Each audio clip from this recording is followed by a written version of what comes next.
This is VOCM Open Line. Call 709-273-5211 or 1-888-590-8626. The views and opinions of this program are not necessarily those of this station. The biggest conversation in Newfoundland and Labrador starts now. Here's VOCM Open Line host Paddy Daly. Well, all right, and good morning to you. Thank you so much for tuning into the program. It's Thursday, August the 7th.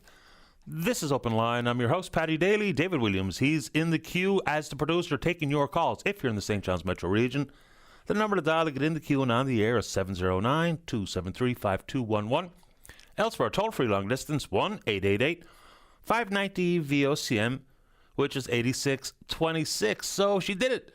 18-year-old sensation Vicky Mboko into the finals at the National Bank Open. This is a big tournament, make no mistake. Was watching last night. She got absolutely smoked in the first set, 6-1 to a Wimbledon champion, Rybakina. Came back to win the next two sets, including a tiebreak in the third, 7-4. Amazing stuff. She's got her hands full tonight. Taking on Naomi Osaka from Japan, a four-time Grand Slam champion. But the Toronto teen sensation is in the final. Amazing stuff. All right, and it's hard to get too carried away if you're a Blue Jays fan with the three-game sweep over the Colorado Rockies because, I mean, they're the worst team in baseball. But the pitching was good, and they set a couple of pretty interesting records for themselves over the course of this one. 63 hits, 45 runs in a three-game series. Anyway, they'll get a better competition when they travel to Los Angeles to take on the Dodgers for the rest of the road trip. All right, so what do I got here scribbled down? Oh, this is a great baseball story. So I don't remember it necessarily as a child, but I know the story. It was on this date in 1982. A screaming line drive goes into the stands at Fenway Park and hits a 4-year-old boy in the head. At that moment, Jim Rice, who was an absolute beast of a baseball player, Rice hops into the stands, takes the bleeding 4-year-old boy into his arms, rushes him into the clubhouse to get medical treatment, sent off to the hospital to get surgery to deal with swelling in his brain. Recovered, of course, and the doctors themselves at the hospital credited Jim Rice with saving that boy's life, which is an amazing story. Rice, with the blood-soaked uniform, returned to the game. On the heels of it, he actually made way to take care of the medical bills for the kid as well. So Jim Rice, baseball player, saved a 4-year-old boy on this day in 1982. So say the doctors. All right. Canada Summer Games. The athletes for Week 1 are here. Opening ceremonies tomorrow. And, of course, there's some concern with what smoke might mean for some of the outdoor events, including sailing, with which they don't have an alternate Plan B setting for the sailing competition, so we'll see. Interesting point made by a listener yesterday. We are, of course, thinking about and talking about, and justifiably so, the wildfires and the impact that they're having on communities and individuals and firefighters alike. I wonder what the messaging sounds like to the visitors, because they're not following along with Newfoundland and Labrador news necessarily. So whether it be Canada Games athletes and their supporters and coaches, whether it be people arriving via Marine Atlantic who may not be following the news, people arriving at the airports across the province, what does the messaging sound like? Because we are being told, and in some terms, pretty vocally and forcefully, about our own personal responsibility regarding the wildfires. I wonder what the messaging looks like. All right. Look, we're all following along because it's impossible not to. The amount of fires on the go in the province today is extremely unsettling. Hundreds of people have been displaced from their homes, evacuated. Structures have been lost. Lives have been changed. And once again, big thank you to everyone who's fighting the fires. All the communities and community organizations that were opening up their arms to welcome those who have been evacuated from their home. All right. So yesterday the Premier was talking about maybe increasing the fine for people who willfully don't abide by the province-wide fire ban. Then talking about things like what's going on in Nova Scotia, banning people's ability to get into the woods for maybe a hike or specifically ATV use. Look, a fire ban is important. It just is. And you know it's dry. We can all feel it and see it and smell it. So let's just talk about avoiding government having to do more here. If you are, for instance, using an ATV, and now the province's fire inspector has said the vast majority of the fires are caused by human activity. I'd like to get a little better breakdown. Number one, if people are purposefully lighting these fires, you can only hope that the RCMP are conducting comprehensive investigations to find out if that's true, and if it is, to find, arrest and prosecute people who are purposely setting these wildfires in these conditions, that is absolutely nuts, to use a word I heard in the press conference. Secondly, let's just think about it out loud. Look, going for a hike in the woods with the dog, going into just spend some time in the great outdoors, let's continue to be able to do that, right? Same thing with an ATV. Look, I don't have one, and I know people really enjoy them. They're fun. If you are an ATV operator, you know what the conditions are like. I'm not suggesting anybody who has an ATV is purposefully and just being oblivious to the fact that it can indeed be a contributing factor inadvertently to a wildfire. So you don't want your favorite parts of the province where you use your ATV or you go for a hike or you go for a boil up to be burnt down. Right? So let's avoid the government, because I don't want government getting into the business of some of these bans. It's just been a very difficult stretch of years here, especially when you talk about the rear view mirror and what it included during the pandemic. If you're an ATV operator, let's just resist our want to get out there. If you're someone who wants to have a fire, can we just resist while the conditions are so dry?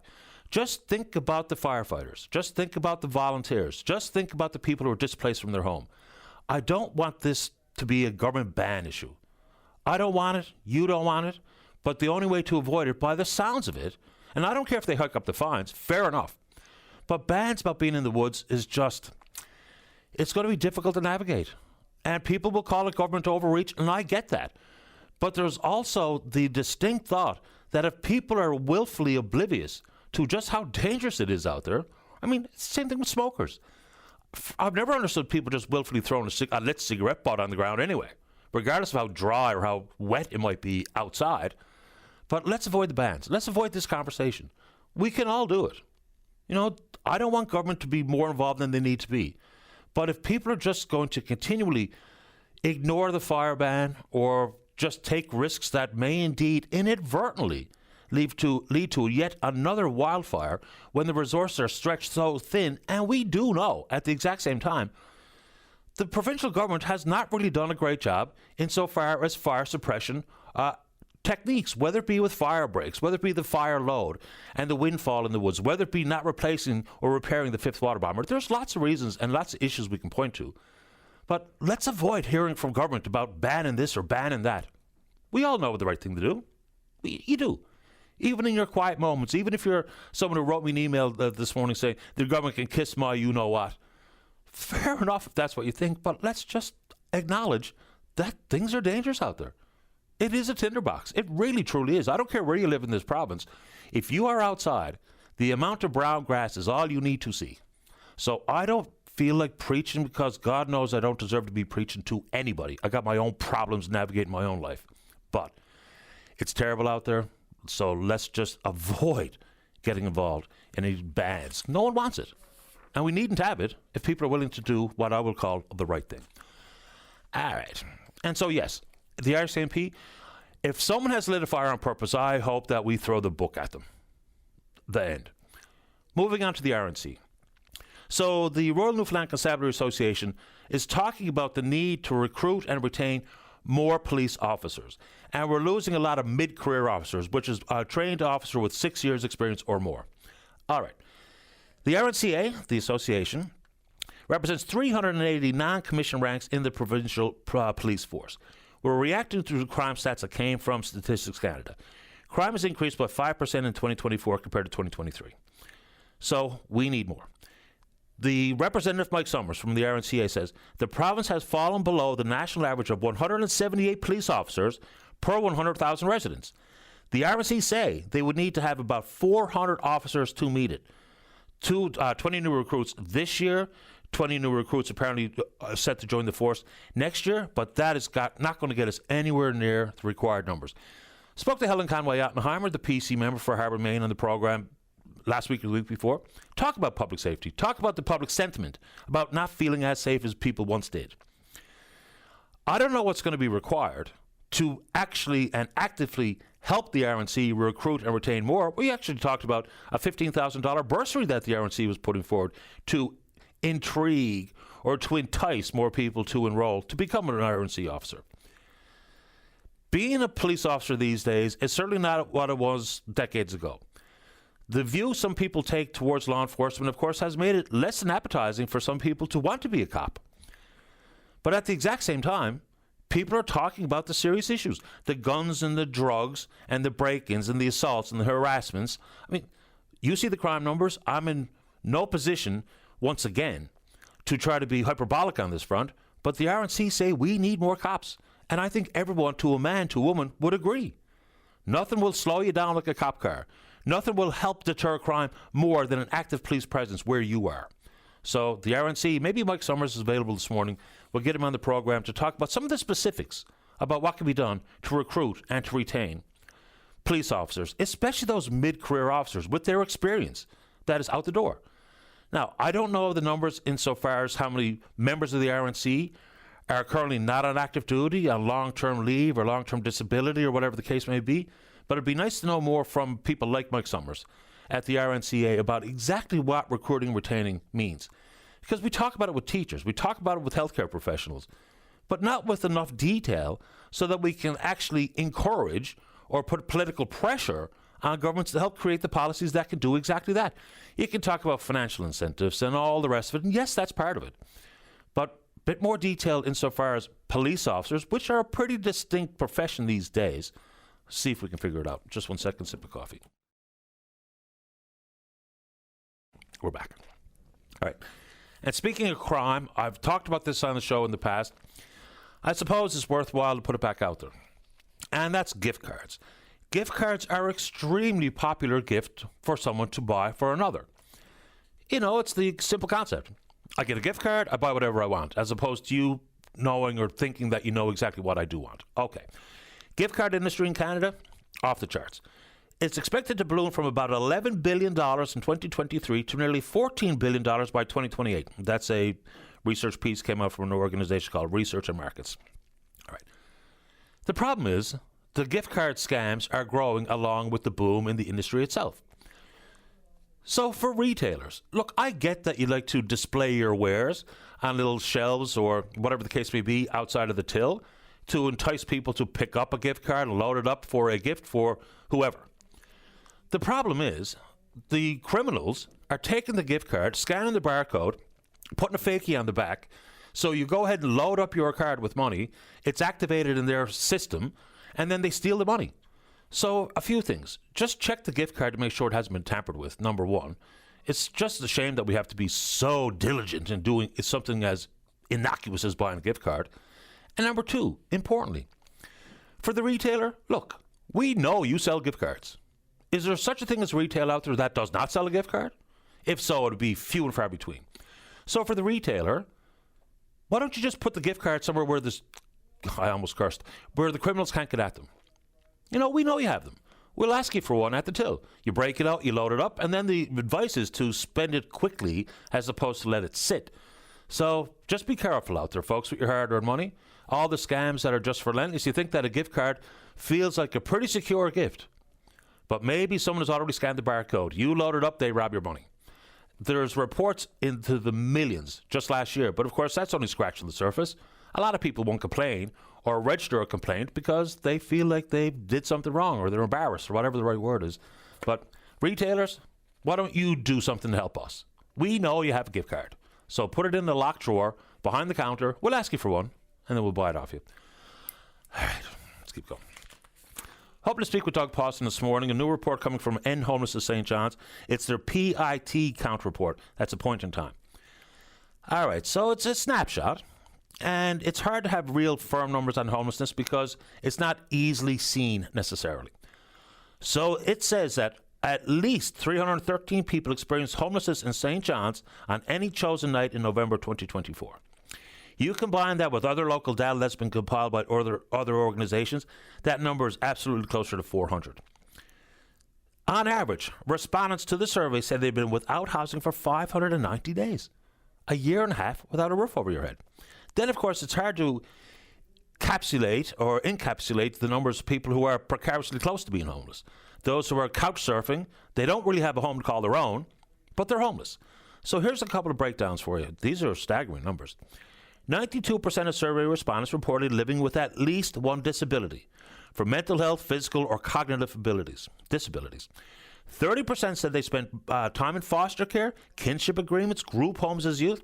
3/4 said they felt unprepared to live on their own after leaving care.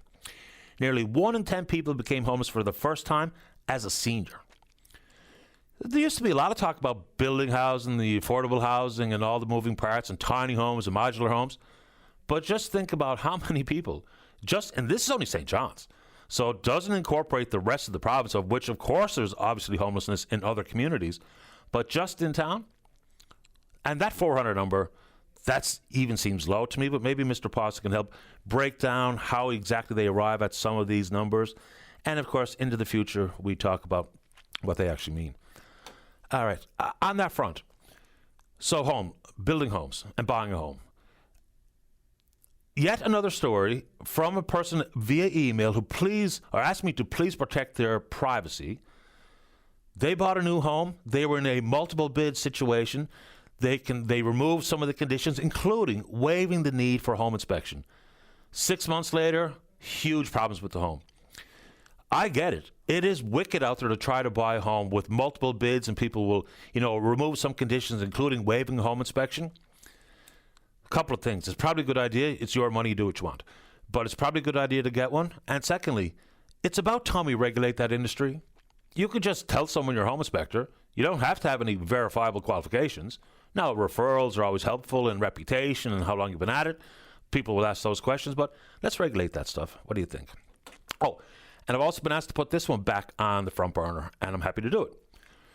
We speak with Denise Hanrahan and Auditor Generals of the past every single time they bring out a new report. And maybe it's time to have Ms. Hanrahan on to talk about the performance audit at the RNC, which is interesting.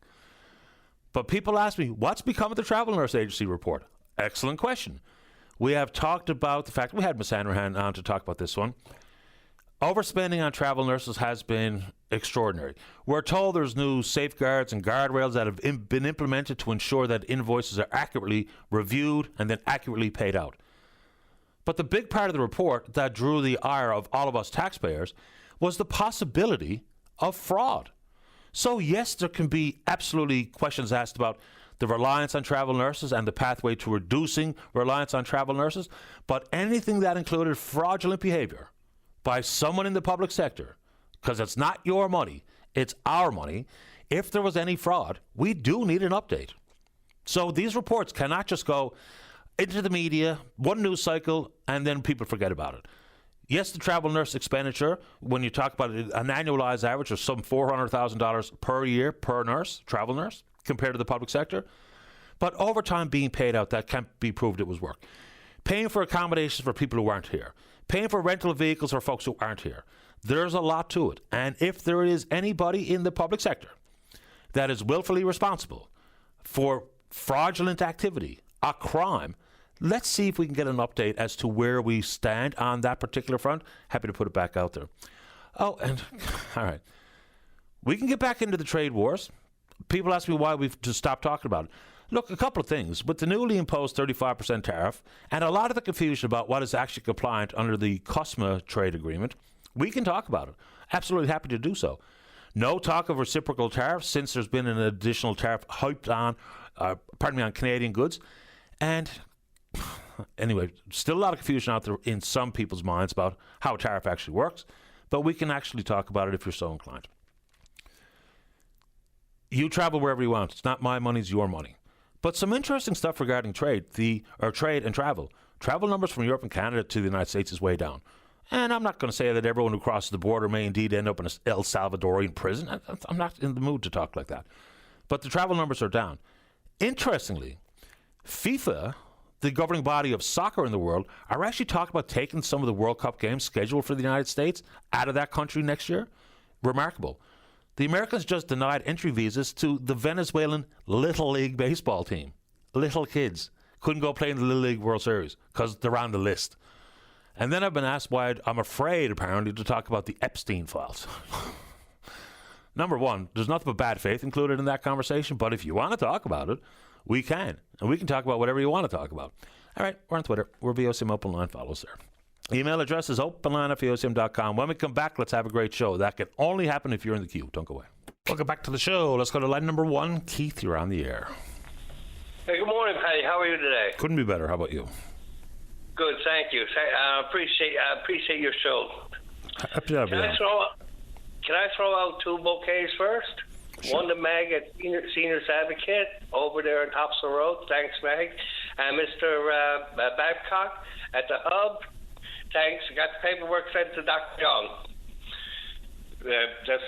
Needed some paperwork for taxations for me. Okay, good. And but my call this morning, Patty, is I'd like to know when the rock quarry in Sergeant Down Lucas Drive in Paradise is going to be ending.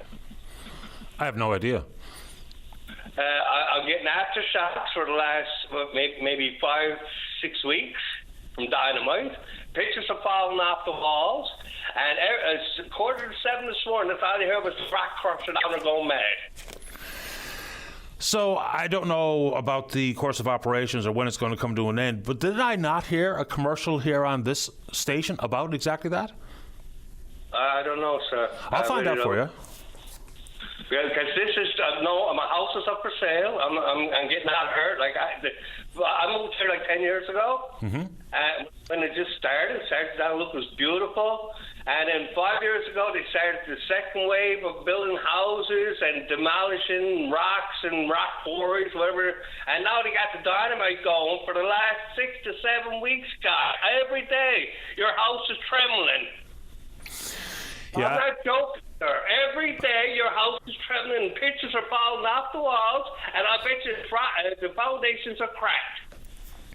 I'll get some information for you. I have a son that lives in Paradise, and he reported to me that there was an awful lot of banging going on, so I'm familiar with it. Dynamite going off, sir.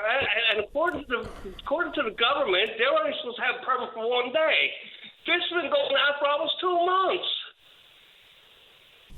I will follow up. I'll get you some information, Keith.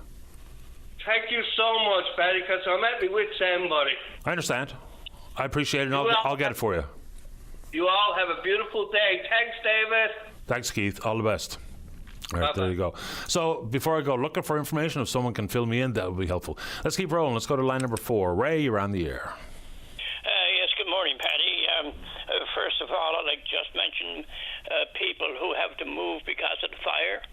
I think every community in the Avalon Peninsula should open up any buildings they have available and let people know that each community, whoever wants to go to any community, it'll be open for them.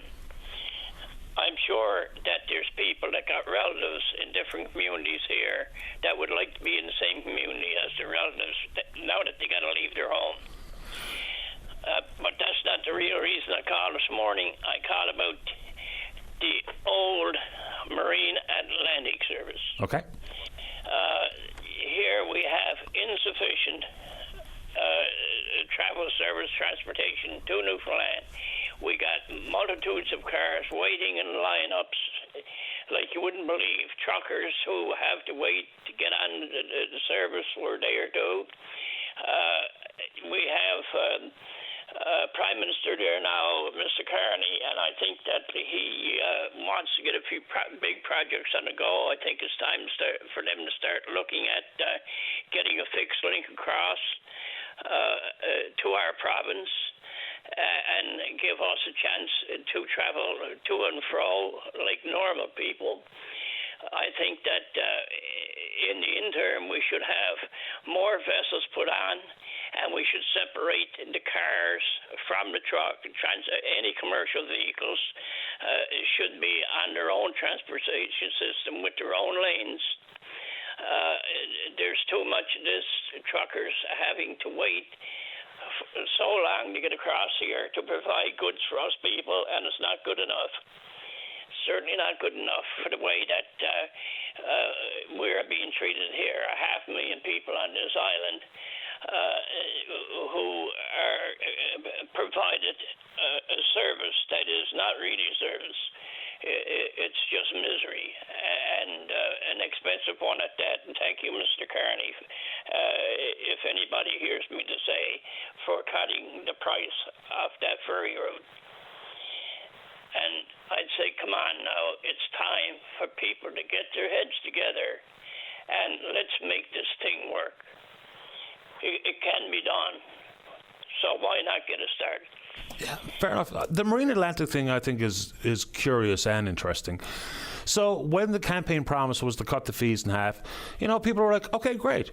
But if I can't get on or I can't get a schedule that works for me, then the cost really doesn't matter a whole lot. So whether it be the expansion of the service or another boat or a priority list to be created, I don't know what the right answer is. But with the commercial fees just remaining as they are, look, capacity is already there. Bookings are way up around Marine Atlantic. Yes, people are going to save some money, but the real hope was that if there was the possibility for goods to be transported to the province cheaper, then just maybe we'd see, whether it be flatline on prices, no increase on some of these goods and services because the companies it's costing them less to get the stuff here. Now, I think that's kind of pie in the sky stuff anyway. I mean, I don't think they're going to do anything but absorb additional profit, but Marine Atlantic doesn't work for this province necessarily. If I can get out of here, but I need to get back in a week because I have whatever on the go, life commitments, but I can't get back for 3 weeks, then there's a problem. And so is it a capacity issue? Kind of feels like it. I came down one time, I crossed there many times, but there's on one particular occasion, there was a woman and her family from the South Coast, and they missed the boat because of a storm, and they had to wait 10 days for the next boat to go to the South Coast. Things like that are unreal. And here you got a passenger service where people are trying to get some sleep, sitting up in chairs, laying on the floor with pillows and heaven knows what underneath them. Come on, it's time we got into the swing of things and leave this nonsense behind. Fair ball. I thank you kindly, and I'll be looking forward to talk to you on another subject again tomorrow, maybe. Yeah, or maybe one day next week. I appreciate the time, Ray. Thanks for the call. I thank you kindly. Pleasure. Bye now. Bye-bye. All right, let's get a break in. Don't go away. Welcome back to the program. Let's go to line number 1. Lionel, you're on the air. Yes, sir. Good morning. Good morning. I just want to add a little bit to for the Marine Atlantic. We had the same problem. We left the island, and then when we were ready to come back, and it was on the 4th of July, and there was no booking until the 4th of August. So, what are we supposed to do, for 4 weeks? You can't afford a hotel. You can't afford, you got nowhere to go. So, obviously, we got an issue there. But I guess the main thing I wanted to put across, if you could put this out also to the government, the ferry that runs from Blanc-Sablon to St. Barbe has a 25% of non-reservation and 75% reservation, which if I went up there and I didn't have a reservation, or if I missed my boat or whatever, well, then first come, first serve. So if I'm there for the first amount up to 25%, that still gives us a chance to get back home. It might take you a day or two or whatever, but it will not take you a month. Can that be put across? Yeah, absolutely. I'm happy to talk about that. There's also, look, I'm not going to suggest that people just take their chances and go to the ferry terminal to hope to get on, but we do know, and I hear stories, including those people who told their stories live on the air, of they did not have a reservation, they showed up, and they were able to get on. Why? Because sometimes the ferries sail without being absolutely full. So, again, you do what you want in your own free time. You can try to check this out with Marine Atlantic if you're so inclined, but people have told those stories here. They were told they couldn't get a reservation, but they were close by, and this was in North Sydney. They were close by, they went, and they got on. So, again, I know it's a reservation system at Marine Atlantic, and whether we have to move to something as you suggest regarding the Labrador ferry system, 75% reservation, 25% for first come, first serve, it's reasonable. Well, it gives us a chance to be able to get on. We wouldn't have to wait a full month, and normally, like, the ferry's always full anyway. Whether 25% non-reservation or not. But the thing is, if you get there and the first 35 people or whatever, you would get on. So if there's 35 again tomorrow, well, that's a possibility. If I couldn't get on today, I get on tomorrow, Yep, I hear you. So there's lots of stuff on my Marine Atlantic plate. We think we're going to be able to speak with someone at Marine Atlantic in the very near future. We have indeed invited them on, so I will add this to the list, exactly how the booking system works today and potential solutions to make it easier. Like, I hear the same suggestions. Number one, it should cost less or nothing for people from this province to use our constitutional highway. I don't know about zero, but I do think, a different fee would be an interesting change. Then there's also about a priority list. Whether it be people from this province, commercial traffic, hazardous goods, but then, of course, anyone in the hospitality sector will say, hey, you can't be leaving tourists on the other side. So we'll try to get down through all of that stuff and try to hash it out as best we can. Very good. And I appreciate very much for you letting me be on. I appreciate your time, Lionel. Thanks a lot. Thank you. Take good care. Bye-bye. Look, I don't know. Look, it's easy enough to say, well, we need at least one more vessel. I don't know how quickly that can be achieved. I'm sure there's ferries out there that would be conducive to the docking setup and the type of traffic that Marine Atlantic serves. It's not going to be done in short order, I don't imagine. But the way it's supposed to work isn't necessarily working the way people need it to. Look, there's nothing quite like out-of-province dollars for an economic shot in the arm. There's no doubt about it. Recycling or circulating our own money is, of course, how the economy chugs along. But that out-of-province money, that's a big deal. So how we don't deny opportunities and easy opportunities for people who are tourists to travel here, and at the same time trying to make it easier and more manageable for the locals. I mean, that sounds like a mouthful, and it sounds like an awful complicated thing to try to unravel, but we'll keep talking about it, see if we can't figure it out. Let's keep going. Line number 2. Dave, you're on the air. Hello. Good morning, Patty. Morning. I'm trying to get off this. There we go. Yep.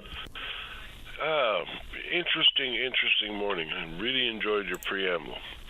Okay. And one of the things that I noted, which you brought up in your preamble, was due to these brutal wildfires that we're seeing here now. And I basically think that that's something we definitely got to pay attention to. We're finding that not all of them are lightning strikes and whatever. Here in this area, right here in Bay St. George, Stephenville, and then again last night in my hometown of St. George's, we saw fires being set, definitely arson fire sites. There were 4 or 5 yesterday along the stretch of by White's Road near the truck center in Stephenville on opposite sides of the highway. Small fires that had been started and were coming up. People actually managed to get them put out, but they're like along probably a 1.5 kilometer portion of that particular road. They determined that they had been arson fires. Then there was another one here last night in St. George's, right in the middle of our community, that actually started on of just above a piece of my property, where brush was lit on fire. And luckily, we've got a really good fire department here. They got out in the middle of the night and they managed to knock the fire down before it turned into anything bigger. So the things that we can control as far as these wildfires are concerned are basic things that we do just about every day. And one of the things that was suggested was a ban on the use of ATVs. Well, that's kind of an easy thing to just automatically say, yeah, we should do that. That's not something we should be doing. But at the same time, we've got an awful lot of ATVs, I would argue hundreds, if not thousands, that are here now bringing those out-of-province dollars, touring our province, with definite reservations when they can get on and when they can get off the island and whatnot. We discussed that, and I can circle both those things that you've already discussed this morning that affect this type of tourism. And I do see the mindset behind, say, we just automatically ban this, although I'm not exactly a fan of something that happens and all of a sudden you hear tell somebody in government's deciding we're going to ban this or ban another one of our rights. I don't automatically just sign up for that, but there's a lot more to be considered right now than just saying, okay, we'll make everybody park their ATVs. How would that help in our case? Like what we've seen out here, we haven't had any lightning strikes or wildfires caused for any other reason so far other than arson. And we know that these things are true, that these are actual arson sites. Last night was another typical one. In the middle of a pit, a pile of brush that was dumped there, like from scrounging off a piece of property or whatever, and that was set ablaze. Now, had that spread and embers got over somewhere, we could have had a serious fire here too, no doubt. My thought on all of that, I think the likelihood of an ATV causing a fire from a spark arrestor failure or a spark comes off the end of a bike, although it can happen, I think the higher likelihood of an event involving ATVs usage in the wild areas around our towns and our areas, you'll see that fire quicker. Should this be another arson fire, ATV activity basically circumnavigates all the different areas, different trails and whatever the case may be, and these bikes being out there, in all likelihood, they could catch the arsonist very much in the act, or at least come along and note the fire before it becomes this raging, huge fire. The problem there is how many people are around to actually have those eyeballs in every nook and cranny of all the woods in this province. I get where you're coming from, but this is going to boil back down to, look, if someone is actively and purposefully lighting these fires, which it kind of sounds like it is when you hear from people in certain areas, like say, for instance, Kingston, Adams Cove and whatnot. If that's true, somebody knows who's at it. Right? What about if that fire that they lit and you thought was pretty funny, and to watch everyone scrambling and try to put it out, and the next thing you know, burns down your house, which is possible. So someone knows who's doing these things, and if you do the right thing by all of us. Put forward an anonymous tip or whatever the case may be.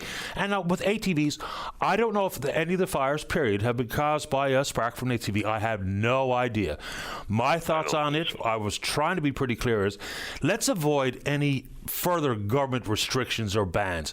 People know that there's the possibility for something like that to happen. We all know how dry it is. People are celebrating this warm summer with very little rain and lots of outdoor activity, but it comes with a potential problem for these types of heightened risk for wildfire. If you know it's a possibility, just try to do the right thing. Avoid certain things that might inadvertently be the cause of a fire. That's all. I don't want government to do anything else here. We can get the messages and increase fines for people, ignoring fire bans. But let's just try to not do things like drive down the road and fire your lit cigarette butt out the car window. I mean, exactly. Let's not do that. Let's not have someone report to me they found a bottle stuffed full with grass, which is obviously an opportunity, an intent to hopefully that glass will magnify, burn the grass inside the bottle, and consequently might start a fire. Let's not do stupid things while we are stretched thin trying to fight the fires that we are. Hundreds of people are out of their homes. That's all. Everyone knows what we should be doing. Let's just try and do it. Yeah, use your friggin' head. I mean, maybe there's times of the year flicking a cigarette butt's not a big deal. I think it could be a very big deal this time of year. Of course it is. And I've heard people talk about different ways that we could, probably start to fight this. I spoke with a friend of mine this morning about cloud seeding. He brought up the fact that it has been done as a weather modifications type process. I know for agriculture in certain areas they've done it. Alberta actually did it to suppress the hail storms that they had like a couple of years ago. I don't know how fast it is or how long it takes, but it might be something worth looking at because, simply put, we're looking at dry and hot weather apparently coming up for the next week or more. I don't think we can do it so much for this year. Hopefully we'll get some rain before this proves to be itself, but maybe like as a preventative measure, and I'm no expert, I'm just raising something on a topic that I've discussed, but I'm sure the experts that we do have in forestry and whatever, agriculture, might be able to see some benefit to looking into it. Yeah, a couple if it provides any merit. Couple of things on that cloud seeding business. It's a thing. It is. Yeah. There are some environmental concerns. We'll talk about the potential overuse of silver iodide, which is part of the cloud seeding methods, apparently. It's completely unpredictable. There's no real hard evidence that it's effective, whether it be for hail suppression or to create rain. There's also, you need the perfect suitable clouds for it to be even remotely possible. And unfortunately, with these great, brilliant days, cloud cover's not even there, so we're not seeding anything. So, like, for instance, I can't see a cloud in the sky where I live here this morning, and so as a water resource management tool, it's largely proven, number one, to be completely unpredictable, and there's no real evidence that can actually work to create rain, like a so-called rain dance through cloud seeding. Yes. If it did work, we'd be at it all the time. There'd be no droughts, for instance, right? In California. There's smarter minds than me out there that are aware of, that the fact that cloud seeding is a thing. I guess if it was advantageous that there be somebody looking into it or whatever by now. If it was effective, people would be at it. We wouldn't be talking about droughts in California or droughts in Mexico, what that means for food prices and the rest. So it is highly unpredictable. It's no real evidence that it actually works. There's certainly environmental concerns, and there's no clouds to seed in the sky today. So now here today we're lucky in Bay St. George. I don't know what's going on, but I think some of it might be a little bit of smoke cover, but looks like some pretty healthy clouds up there. So with any luck at all, they'll make it your way too, because you fellas need rain. We do. As simple as that. Dave, I appreciate the time. I got to get going. You take care. You too. All the best. Bye-bye. All right, let's take a break. When we go back, Jeff wants to talk about the Bay Area. Don't go away. Welcome back to the program. Just to correct something that I said earlier, which was factually incorrect. Misspoke, because I know better. The opening ceremonies for the Canada Summer Games are not tomorrow. They're Saturday. I was kind of wishing my time away thinking and hoping today was Friday. It's not, it's Thursday. So it's Saturday night, 7 p.m. at the Mary Brown Centre are the opening ceremonies. Not tomorrow. Let's keep going. Line number one. Jeff, you're on the air. Hey, how's it going? Great. How about you? Not too bad, thanks. I just kind of wanted to get your opinion, and also wanted to maybe inform people that might not be aware that there, like I live in Labrador. I'm currently in Goose Bay. That there is a ferry that runs from the south coast to St. Barb. I've never been on it, so I'm guessing it's on the northern peninsula somewhere from Blanc-Sablon. And I think it goes, like, when it's in operation, I believe it's 3 times a day. Okay. So, I mean, all this talk of like a fixed link and a tunnel or a bridge, or I mean, it's my opinion. I'd be interested to hear yours or anyone else's. It would be subject to, I would assume, if the study's already been done and said it will be, I think, quote unquote, like a nation building project, it will be subject to what the return on investment or like a cost benefit analysis, like. You would have to apply those straight-up economic measures, and it's not me who has deemed it to be a nation-building a nation-building project. The federal Liberal government have said it. So that makes it an interesting conversation when they're talking about nation-building projects and fast-tracking approvals and potentially federal financial support. So they've said it. It was been in successive mandate letters to various cabinet ministers. They've put it in the hands of Canada Infrastructure Bank. This province and the federal government, well, I guess at the Infrastructure Bank, spent $500,000 trying to push the potential for a fixed link forward. So the ball's in their court. The problem is no one's really said anything about it. Is there an actual appetite? I guess the province could take the bull by the horns and simply go to market and see some of these tunnel building companies with experience around the globe as to what they think. We know it can be built, but we need to know for how much and some real economic foresight or forecast about how busy it would be. I guess what I'm also wondering is, sort of the way I'm looking at it would be that if I were the federal government, like what am I going to get out of it? Like what if? Okay, what does the island portion of this province have that will make it worthwhile for me? is like my opinion that seems to be, although it hasn't borne out really here in Labrador, where we don't have a road to Voisey's Bay or anything. Not that it hasn't been talked about. It's curious that you say that, because when I hear from people in Labrador, of course it's a mixed bag. Some people think and are vehemently in support of a fixed link, but others are like, listen, we got bigger fish to fry up here. How about, expand the road network, whether it be to the North Coast or otherwise? So I guess where you stand depends on where you sit, and I'm happy to hear from folks from Labrador and the Great Northern Peninsula and or the South Coast about what they think a fixed link might mean for them.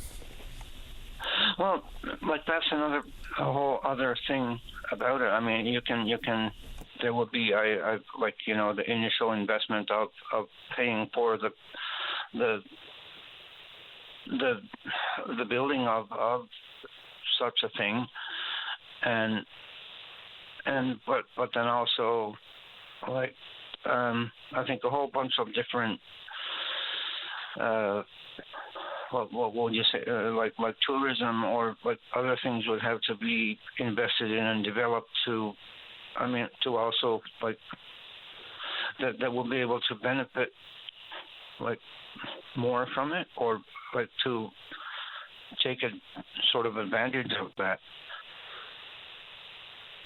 of that being if it were to come to fruition and like become a reality. Yeah, I mean, I mean, like the roads, and I mean, like just perennial, like eternal things that I think it will. I mean, I'm not saying it wouldn't be beneficial to anyone. I mean, sure, it would be great to be able to ride from the mainland to the island and back and forth, but I don't know, if this was like the Liberal government of the day said, identified it as being something that they thought was a great thing, so to speak. Yeah, provincially speaking, successive governments have talked about the fixed link all the way back to Joey Smallwood. And I think probably every premier since Smallwood has made some reference to the possibility to join Newfoundland, the island of, and Labrador with said fixed link. It's come in various iterations. A tunnel that you can simply drive through, a tunnel that's simply a train service, a tunnel that would have train-like beds to put cars and trucks and stuff on. So that's where we are now. That's the most recent thought about the possibility for. I'll give you the final thoughts, Jeff, before they make me go to the news. Well, again, like I said, it in my opinion, whether it happens or not depends on, and well, such as anything, I suppose it depends on what someone thinks about it, and someone being whoever is in power at the current time. And I mean, here in Goose Bay, we get trucks in here from Quebec. I mean, there is a road, and I haven't noticed any prices go down in our stores as a result of it. So I'm not sure how this will benefit anyone ultimately. Fair enough. That's the question that we have to answer. Jeff, I got to get to the news, but I appreciate your time this morning. All right, thanks, Paddy. You're welcome. Take good care. Thanks, you too. You're welcome. Bye-bye. All right, let's get a break in. When we come back, we're speaking with you. Don't go away. Welcome back to the show. Let's go to line number 2. Connie, you're on the air. Oh, good morning. How are you? Doing okay. How about you? Not too bad. I'll try not to take too much of your time. I just want to talk about our immigration issues, some of the stuff that's going on. I want to start out by saying that I really believe, and I know that there are some really good Muslim people in our society with good values and good morals that just want to lead nice, peaceful lives. That's the first thing I want to say. I also want to say that this is not Islamophobia or anti-Semitism or any of those things people would accuse you of for speaking out. Islam extremism that's the extremists, is what I'm focused on, not the Muslim, all of the Muslim population, is based on an ideology, not a religion. It's a culture. So we have people coming into our culture that do not want to assimilate, they want to dominate. The whole idea is world domination under Islam Sharia law, Shariah. I know what it is. Yeah, well, for the viewers. I'm not sure if the viewers know what it is. But anyway, they do have a website. They have 2 mosques here and another Islamic office center. Where is the here? Website is called in St. John's. Oh, you're in St. John's. Okay. Yeah, there's 2 in St. John's. Yep. One on Logie Bay Road. They just bought one on Mundy Pond Road. The website is manal.ca. You can look all of this stuff up. And also, when you go to this website and you click on it, it's not secure. It says up in your address bar. Now, normally when you go on anything, if it's not safe, you'll get a warning, correct? Yeah, most websites aren't. Yeah, but this website in particular, when you go onto it, it comes up as not secure. Now, that tells me that there is an outside source tracking the visitors to that page. I just wonder why that would need to be tracked. I don't understand that. Well, I mean, Connie, just about every single website you visit knows your IP address, and they count how many unique visitors that click on their site all the time. I mean, that's pretty commonplace stuff. Like, for instance, if you go to vocm.com, we know that you clicked. Things like that get counted. You do know I clicked. Yeah. And what comes up on the address bar is vocm.ca. Yeah, or .com, correct. Yeah, but if you go onto their website, it comes up as unsecured page with the name of the page. Yeah, I don't know. What is your concern there, though? I'm sorry. I'm just okay. So I'm just going to keep going. My concern is we have so much of the Islam extremists under Sharia law. And Sharia law concerns me, and it should concern everybody, because it's an oppressive ideology. It's very oppressive to women. A woman, if right now there's 10,000 Muslims in St. John's, and that's 10% of our population in St. John's. We have about 120,000. So in about 10 years, when the numbers grow, because this is what happens, then they can get into our parliament or our government and change our laws. So I don't want, and I don't think anybody wants, Sharia law, because it goes against everything we believe in. Like LGBTQ people, dead, against the law. If you become a Muslim and you leave the faith, punishable by death. Like very extreme things. Now, not, like I'm saying, not all Muslims, I certainly don't believe that. But you have this group within that group who get some control, and then we start to lose our laws, our culture. A woman cannot leave her home without a man. She has to have an escort. Women's laws, our laws, courts would be gone. It would all come under Islam, Sharia. Is that an actual worry, though, legitimately? For starters, only people who are practicing Sharia law are the only people that Sharia law is imposed upon. We're told that it's only a slim minority of Muslims in the modernized world outside of places like Iran or what have you that actually abide by it in any form. So I think I can understand your concern, but changing laws is an extremely complicated thing. Like, I personally have no worry about ever living in a country that's under Sharia law. I really don't. And, people talk about the number of people coming to... I really understand what you're saying, but that's what people have been saying in countries all over the world, and it's happening right now. I mean, in the UK, Britain, Australia, all overrun. Muslims in the streets, extremists, not everybody. This is not what I'm saying. But the mistake is you think it can never happen here until it does. Yeah, but the countries that you just mentioned, though, are not operated and governed by Sharia law. They're not. I mean, there's been a Muslim, the mayor of London, for a long time. They haven't changed any laws. Not yet, but they're trying to. But they're not, though, right? But members of these governing bodies in the two countries that you just mentioned. I'm looking at my foot. It's not broken today, but it could be broken tomorrow. Do you see what I'm saying? Like, I don't think you grasp what I'm saying. It's also when we go into our stores, especially Walmart on Kenmount Road.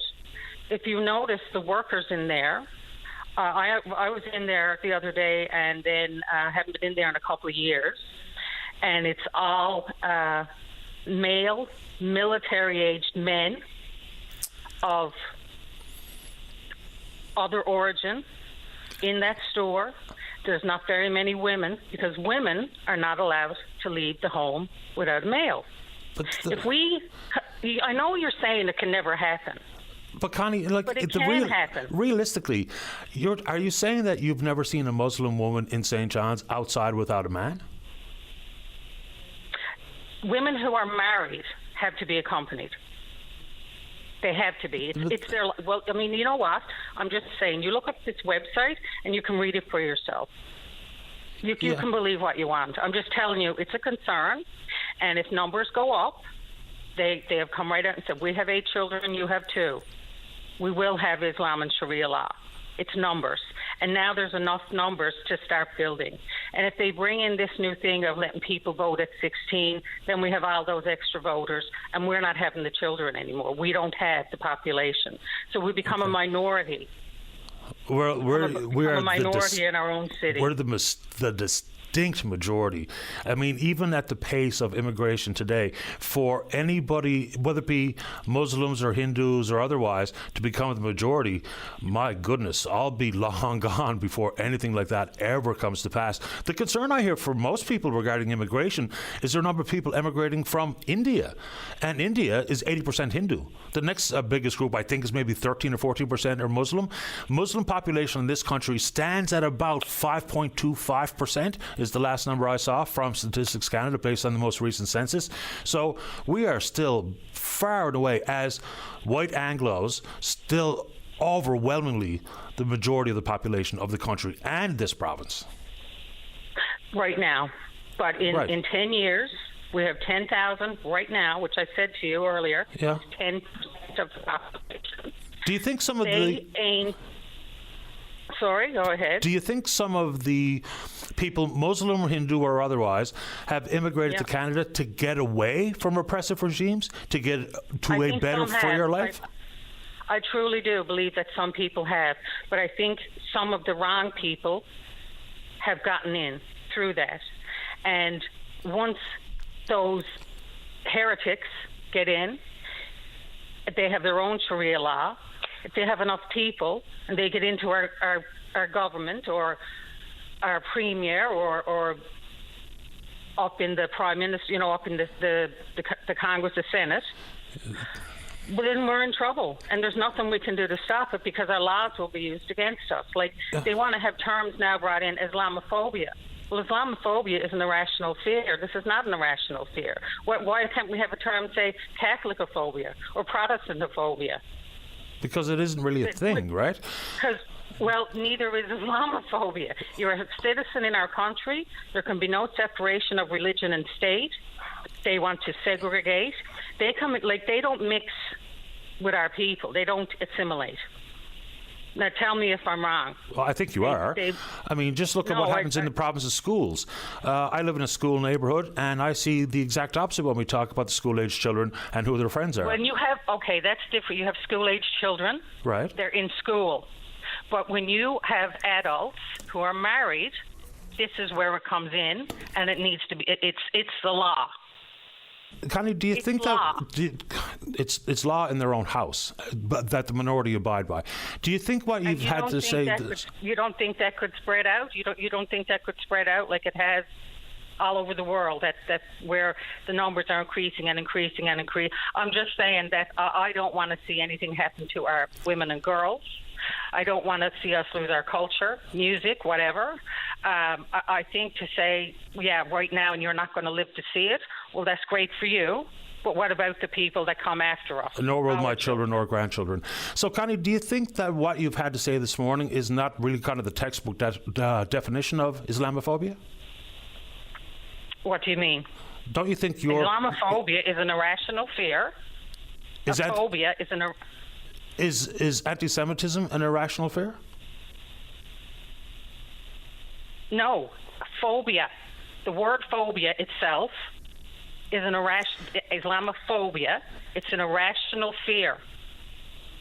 Anti-Semitism is something totally different. Do you think that when people hear Islamophobia, they just think about it as in getting on an airplane, seeing a Muslim, afraid they're going to bomb it? Getting into a store, seeing them... Well, it is what it is. That's exactly how people use that particular term. You can apply that's what they're related to. You can but apply... They also apply it to someone if you're out on the street and you say something to someone that's totally innocent, and they go to the police and say Islamophobia, and you're under arrest. But you're not, though. You're not, though, Connie. You can't get arrested for that. Oh, you can. You can't. It's not a thing. And it's a thing. Look in Britain and the UK. It's a thing. I live in Canada and in St. John's. So you cannot get arrested in this country for saying something like that, however innocuous. If there's a certain amount of speech that goes across, when we talk about freedom of expression, there's also some consequences that go with it. Hate speech is already on the books, regardless of who you hate and for what reason. Whatever you believe or not, when you get into adult lives, it's segregation. When you go to their mosque, men and women do not mix. They're on different sides of the mosque. They do their prayers. They go back to their houses.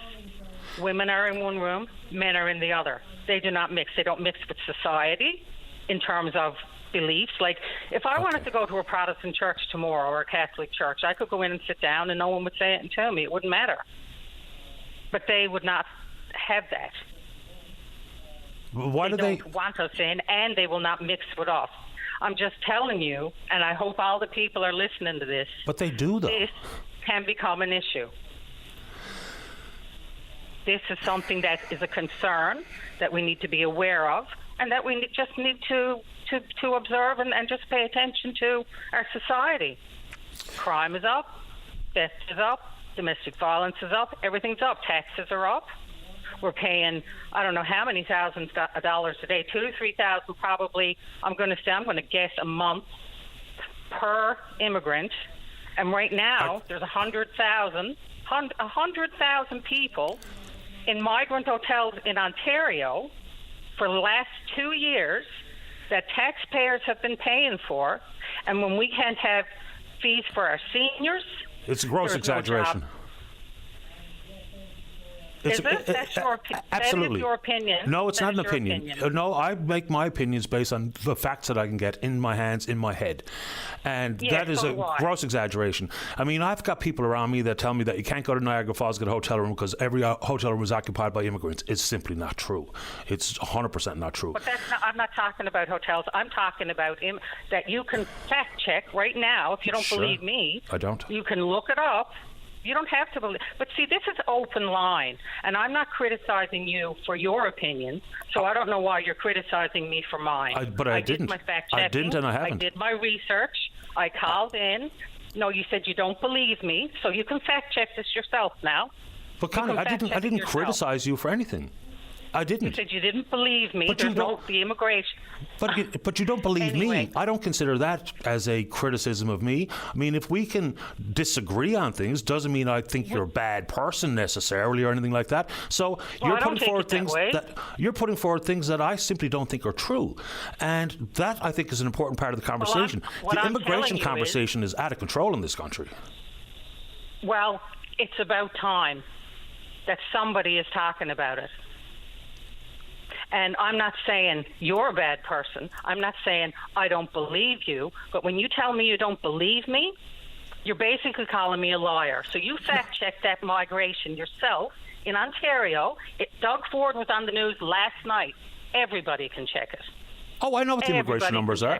I have the immigration numbers. Oh, you do, but you just told me I was lying, and you're based on facts and data. Well, I have facts and data too. I told you the implication. All my research. I told you that the implication of how you're using the numbers and what you think that actually means to life on the ground concerning you, me, everyone in this city or in any province across the country. I just think that the numbers are easily misinterpreted to think that there's some devious, nefarious something linked. They just had a protest in Montreal where they got out in front of the Christian church, hundreds of them, and went down and did prayers. They had Antifa. They had Hamas protesters, and nobody did any. These are terrorist organizations. Are you talking about protests that are talking about Free Palestine? There was one with Free Palestine. Yeah. There was another where they went up in front of the church steps and they just sat down and started praying on a Sunday. On a Sunday, when Christians are praying in front of their church, that's intimidation. Like, all I am doing is calling in, which I thought that was what this was for. And you did. I'm providing factual information. You can. Connie? I haven't touched anything. Connie? Is she still there, Dave? She's still lit up on my screen. Connie, are you still there? Nobody's touched anything here. The time's still clicking over 2. She still seems to be active on line number 2. Connie, are you there? Because I am not going to be accused of hanging up on her because I didn't. I didn't touch anything. Okay. Connie, are you still there? She's gone? Okay. I didn't hang up on her because I have no interest. I've only hung up on one person ever. Let's take a break. Welcome back. And just to display that we did not do anything to cut anybody off, we'll revisit Connie to say goodbye. And 2, Connie, you're back on the air. Yeah, I thought you hung up on me. I could hear you speaking, but you couldn't hear me. So I thought, Yeah, I didn't touch anything. Like what I had to say, so we hung up. No, I didn't, though. I didn't touch anything. All of a sudden, I just couldn't hear you any longer. Oh, I believe you. Yeah. I believe you. But anyway, I just wanted to thank you for your time. And I just wanted to bring awareness to some issues. And again, if you don't believe me, you can do your own fact-checking. But people can say a lot of things about me, but they can't say I'm a liar. So I would encourage everyone to do their own fact-checking, especially about Sharia law, and check out this website that they have. And just be aware of what's going on in our community, because I would hate to lose it. I appreciate your time, Connie. Thank you. You're welcome. Take care. Let's keep rolling here. Let's go to line number 3. Good morning, Terry. You're on the air. Hey, good morning, Patty. Thanks very much for the call. Appreciate the way you do your work. I really appreciate the way you do your work. That conversation with Connie was very interesting, and I really appreciate the bit of pushback you gave her, and the idea that that's your role, dude. I want to talk to you for a few minutes about Indigenous rights, if you got a second. I happened to go down to Conn River this past weekend for the first time in my life for the annual. It was their 30th annual Maui-Omi powwow, and I had a chance to chat with both the Premier of Newfoundland and also the leader of the official opposition, who were there on different days. But I advocate for justice and recognition of what happened, and rectification of it. So here's what I said to both the Premier and to Mr. Wakeham. I said, what happened in 1949 was wrong. Writing a whole people out of history. In the first draft, the second draft, the final version, no Indigenous people, was wrong. Can't we say it was wrong and we're sorry for what amounted to and still is an effort to suppress a whole Indigenous identity, culture, people? Okay, so I start there, and I had a good exchange with both of them on it. And neither of them made a commitment to do that. But maybe I'd ask you, what do you think about the idea of the province of Newfoundland, or the province of Newfoundland and Labrador, the provincial crown and the federal crown, and one will say it's not us, it's the other, but just both of them, they signed the damn agreement in 49, just say, what happened in 49 was wrong, we're sorry. What do you think about that? Can you think that's a possibility to get into the I know elections coming up. Do you think you could get a commitment out of them, both of all the political actors, to at least acknowledge that? What do you think? Terry, first off, I want to understand exactly what the question is. So, are we talking about what's taught in the curriculum in school? And no, we're starting with just an apology. We'll talk about education afterwards, but I think you got to start with the government saying what happened in 49 was wrong. Okay, so say you're sorry, and then move on. Land, Conn River works extremely well as a community. Well, it's 200 kilometers down the Bay d'Espoir Highway, so it's been, it hasn't had. It's remote. The people were wonderful. The gathering was amazing for me and for everybody else. I had conversations like with the Premier and with other political and Indigenous leaders. It was an amazing time and very well organized. The weather was perfect. But start with an apology, then move on to land. Conn River works well as a community because it has a little speck of land. It's not very big, but, it's a small little bit of territory, okay? So they have a bit of land. Don't you think that the second largest First Nation in the whole of Canada, with 67 separate communities identified by the government of Canada, should have a little bit of land spread out in other places so that this sense of identity and community can also develop? I think so. So I move on to that. But if you want to talk about education, I did raise education with both of them. Because I think also, like you do, I know the passion you bring to, the role that education plays. But they're not getting nothing in the school system here, Patty. Honest to God, it's deliberate. I am convinced that the provincial government of Newfoundland and Labrador does not want people to know the reality of the Indigenous presence history on the rock. They don't want them to know. Do people know about the Maritime Archaic Indians that were, in Port au Choix, where their bodies are now in a museum in Gatineau, Quebec? They were living here 5,000 years ago. When the Vikings showed up, they met the Scrawlings, they met Indigenous people. When I'm looking at Deer Lake right now, okay? I'm standing right here. I'm looking at Deer Lake. In 1763, Captain James Cook, when he spent 5 summers in Newfoundland, sailed up Deer Lake, came up the Humber River, got on Deer Lake, sailed up to the end of Deer Lake, and recorded, mapped all that, including the wigwams that he recorded. Okay, that's 1763. Okay, so the occupation of the island by Indigenous people has been going on forever. I think land, and people don't know it. People don't know the history. I think it's deliberate. So I'll stop there. But if you want to challenge me on any of this, I'd be delighted because I really appreciate your previous conversation. I don't even know where or what to challenge here because you're speaking about something that you live versus the limited understanding that I have about it, period. So if you could break it down into a couple of bite-sized morsels for the listeners. So just give us the summary roundup so that maybe I can respond to something. Well, you are aware that in 1949, when Canada and Newfoundland confederated, that the initial drafts discussed Indians. Are you aware that in pre-colonial time, in the turn of the 1890s, 80s, there were 4 Indigenous reserves on Newfoundland, okay? There were 4 pieces of land that were Indian reserves. And they're I don't want to list them all because I'll forget one, but there was one in the Codroy, there was one in Halls Bay, there was 4, okay? That were Indigenous territory. They weren't returned. That wasn't even acknowledged in the terms of union. But the documents are there, and it was a deliberate effort to suppress it. Okay, all I'm asking you to do is, you think it's okay to say, or I think it's necessary to say, we're sorry for what happened in 1949. That was wrong to deny that a whole people, because people have suffered real consequences from this discrimination.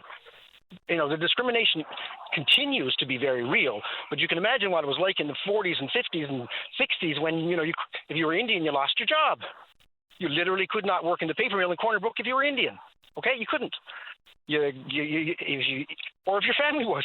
So times have changed since 1949. Yes. But can we recognize that and say, as a people, as a government, as the people of Newfoundland and Labrador, what happened when we failed to recognize that was wrong, and we're sorry for it? That's what I'm asking. That's what I'm kind of asking to start with, if you can accept that proposition or not. Sure. If you are representative of a group that thinks they're owed an apology, Who am I to say that you shouldn't ask that question? Well, yeah, sure. But do you think that there would be value to truth and reconciliation and understanding history for that apology to be actually made? You know, they only took the word savages out of the official description of the coat of arms of Newfoundland and Labrador a couple of years ago. For, you know, until, like, you can look it up to date. It's not going to say it, but it's in the last 5 or 6 years that the word savages was actually the term used to describe the two Indigenous people who stand in the coat of arms of Newfoundland and Labrador. Okay? So, yeah, I think Indigenous people would appreciate the acknowledgement of the injustice that was done. And that's what I'm asking political leaders to do. If you're chatting with candidates, ask them if you want to stray into that territory and ask them. But I'm asking them to do that. I'm also asking the province on education, again, to do something, to actually put Indigenous curriculum in the school system from kindergarten straight through the end of high school, like is done in other jurisdictions with large Indigenous populations. And there's a large Indigenous population here. I was at Grenfell, was it yesterday or the day before? 22% of the students at the Grenfell College out here are Indigenous. It's a significant percentage of the population in Western and Central Newfoundland. So, yeah, education. A kid in St. Albans was told last week, you cannot talk Mi'kmaq in the school, okay? St. Albans, I'm sure you know, was the only community on that road. Imagine being told in 2025, not that they're not offering language training, they're not, promoting people to be proud of their identity and their language and their culture, which I believe is really important in this day and age from all kinds of perspectives. People really their sense of identity is dissolving into their telephone, and affirming your indigeneity, affirming that you come from the rock and the land and the water is very helpful to me personally, but it's helpful to a lot of people in terms of, trying to deal with the pace of life as we live it, So yeah, education, it's terrible what the province is doing, and I think they're doing it deliberately. I think that it's been decades that people have been saying, put some content into the school system, and there is nothing. It's just lamentable is what it is. Fair enough. One quick comment from me. The fact of the matter is, we do not teach in school an actual accurate reflection of the province's history and or the country's history. There's been a lot about what I'll call whitewashing. That's probably the wrong term, but there has been, and we know it to be true. And is that helpful when we talk about things like truth and reconciliation commissions, what have you? If people don't understand what the origin is of the need or the want for these types of commissions, then we're probably not going to convince anybody any different than what they already think. So understanding of accurate history goes a long way to understanding how we arrived at where we are in this province, in this city, in this country, period, regardless of what we're talking about. I do have to get going, Terry, but I appreciate your time. Okay. Thank you very much, Patty. I really appreciate it. Thank you. You have a good day. Pleasure. Thanks. Take care. Bye-bye. Bye. All right, let's get a break and don't go away. Welcome back to the show. Let's go to line number 4. Good morning, Dave. You're on the air. Hi, Patty. Thanks for having me on the show. Happy to do it, Dave. I just want to share and highlight a little bit of my family, specifically my father's horrific medical journey that he's enduring over the last couple of months, and to advocate for him, certainly in the condition that he's in right now. Sadly, he started out with a what should have been a straightforward surgery in Grand Falls. He's from the West Coast, from Pasadena, living there, and went to Grand Falls to have a kidney removed had some cancerous tumors, and should have been a pretty straightforward surgery. Sadly, I guess a not so uncommon, horrific and very traumatizing story evolved from that. When we didn't realize, and of course it takes some time to realize that the surgery didn't go well. They ended up perforating his bowel, and as the story goes that we've all heard before, severe septic shock set in thereafter. Unfortunately, it was 3 days following that before anybody diagnosed him.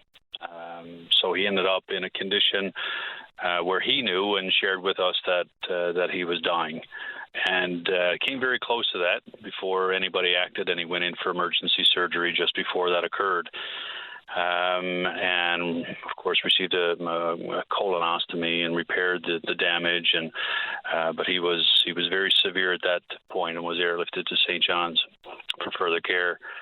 Long story short, I guess another medical mishap, accident, or malpractice, whatever the correct title should be, we haven't determined yet, but also ended up with another medical accident, I'll call it, whereby they inserted a tube into his abdomen to release some of the pressure and blood and toxicity, and struck an artery, a major artery. And once again had to fight for his life while he was in a coma, a non-induced coma, clinging to life on life support. So it's been horrendous for him just in trying to survive what should have been straightforward to a point now where, thankfully, miraculously, I'm still kind of bewildered as to how, and so is the staff at St. Clair's, as to how he's surviving it all, but he's come through relatively well. He'll never be the same, and the journey is long ahead, but he's getting there. But I also want to highlight not just his part of this, but my mother, also in her mid-70s, trying to endure this escapade, living in the extended stay next door with my brother, who's from Labrador City, who's taken time away from work to be there as well. And they're covering shifts to help care for him and advocate for him, trying to get basic care. Sometimes that's a fight in itself right now in the hospital system, in the Medicare system. So we're having challenges, and of course I don't follow the show well, but I think the story with respect to the conditions at St. Clair's are well known, with even getting in and getting out and facing everything from criminal activity, drug activity, harassment, physical violence. We've seen it all in just 6 and 7 weeks. People defecating and urinating in front of us, and it's quite an ordeal just to get to and from the hospital. So my mother, who's also not well, who's had open heart surgery, a list of medical conditions, is fighting to stay afloat. And the cost to our family, mentally, physically, financially, is overwhelming. So I guess I'm advocating today as well. We're trying to get Dad back to Labrador City, to move him there where he can be surrounded by family, friends, community. The hospital has accepted him there, the medical team. He has a bed waiting for him, but we can't get him sent there by air ambulance. He's in the queue, but it seems we can't get any straightforward answers, as we usually can't in the system. So I'm kind of advocating today that something needs to happen to try to show him some dignity, respect, and to get him the care, holistic care that he needs. A couple of things right off the bat. I'm really sorry to hear of your father and your family's struggles. St. Clair's, as a pretty old hospital that certainly needs some TLC and certainly needs to be replaced into the future. When you couple that with all of the healthcare related matters and trying to navigate the system, add into it the face of the neighborhood. Look, and this is not to be disparaging one part of the city or another, but folks who live there will tell you, to a man, to a woman, very similar stories about what they see and the amount of drug use and the amount of crime, the amount of violence. And when you couple that in with a family who's already worried, understandably so, about the health of their loved one, in this case your dad, it just further exacerbates an already tough time of life. Exactly. We want to remove him from that. We want, and I understand there's criteria that there's metrics and standards that need to be followed with respect to medical transport. And I recognize that he's no longer in an urgent state when it comes to his condition, but the overall health of family, of my parents, to move forward, to heal, to rehabilitate, is being severely hindered by them just sitting there at this point. They're not receiving any special care in the special care unit right now. It's very minimal intervention, despite the fact of what he's been through. And again, I don't want to say that seniors don't receive all of the attention maybe that others do, but certainly it appears that way over the last few months from what I'm seeing. So we just want to really move them to the next chapter, and we can't get any straight answers from anybody with respect to that. I'm very thankful. I've reached out to Philip Earle, the MP, who's been communicating with me quite well with his intentions to spur on the MHAs, the Minister of Health, Crystalline Howell, Lisa Dempster is helping him out. But again, it all seems to be dead-ended. There's nothing evolving. We're not getting any communication back, and I just don't understand the stall. All we need is honesty. Where are we in this queue? Is he going tomorrow to Lab City? Is he going in a month? Well, we can't plan. We can't move forward in life. Everything is stalled, and it's certainly unfair for us, and most importantly, very unfair for him, who still continues to struggle just to get back to any degree of normal life. Dave, I don't know if this is a legitimate option, but is Hope Air in the conversation? Yeah, and it's interesting you bring that up as well. I mean, I put a post on Facebook just to highlight the issue as well, which has shocked me in the sense of how many similar stories are out there. I think when I looked recently, the reach was over 100,000 people. This has been shared hundreds of times on social media, and so much love, compassion, respect going out to our family, to my dad. And it's phenomenal how many people have lost lives because of the delays, because of the inability to access air ambulance and basic care. And but one of the points that was brought up from one person was to reach out to Hope Air. Maybe I forget the individual's name. I don't want to be incorrect with that. So perhaps, yeah, we can look at that. But again, I kind of just wonder, before we get to that point, I just want a straight answer. Are we getting close, or is this something that's going to happen in the near future, or do we have to look at alternate resources that are out there? You might have to. And Dave, if you do pursue the Hope Air angle, I really appreciate the update if you want to share one, because I know you sent me a private message on Facebook, which is an easy place to do it if that works for you. Perfect. I'll definitely do that. And again, I'm not aware of what they can provide, Patty. I don't know the logistics of this. It's a new chapter for us in life. So, yeah, maybe if that's an option, I appreciate the input on that. And but I still think, it's a failed system. We all know that. We all know there's severe gaps. Systematic gaps in all of this. I mean, nobody needs to hear that story again.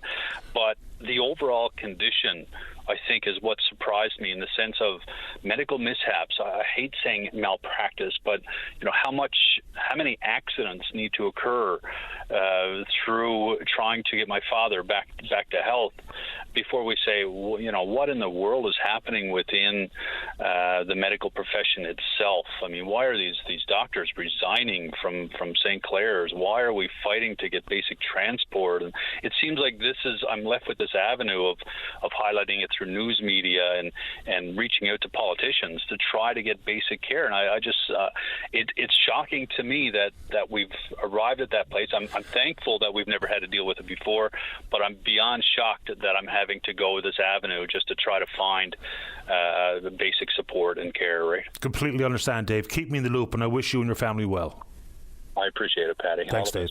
Take care. Bye-bye. All right, let's get a break in. Don't go away. Welcome back to the program. Will I take Chris here? Will I just talk us to the news and they can both wait? Okay.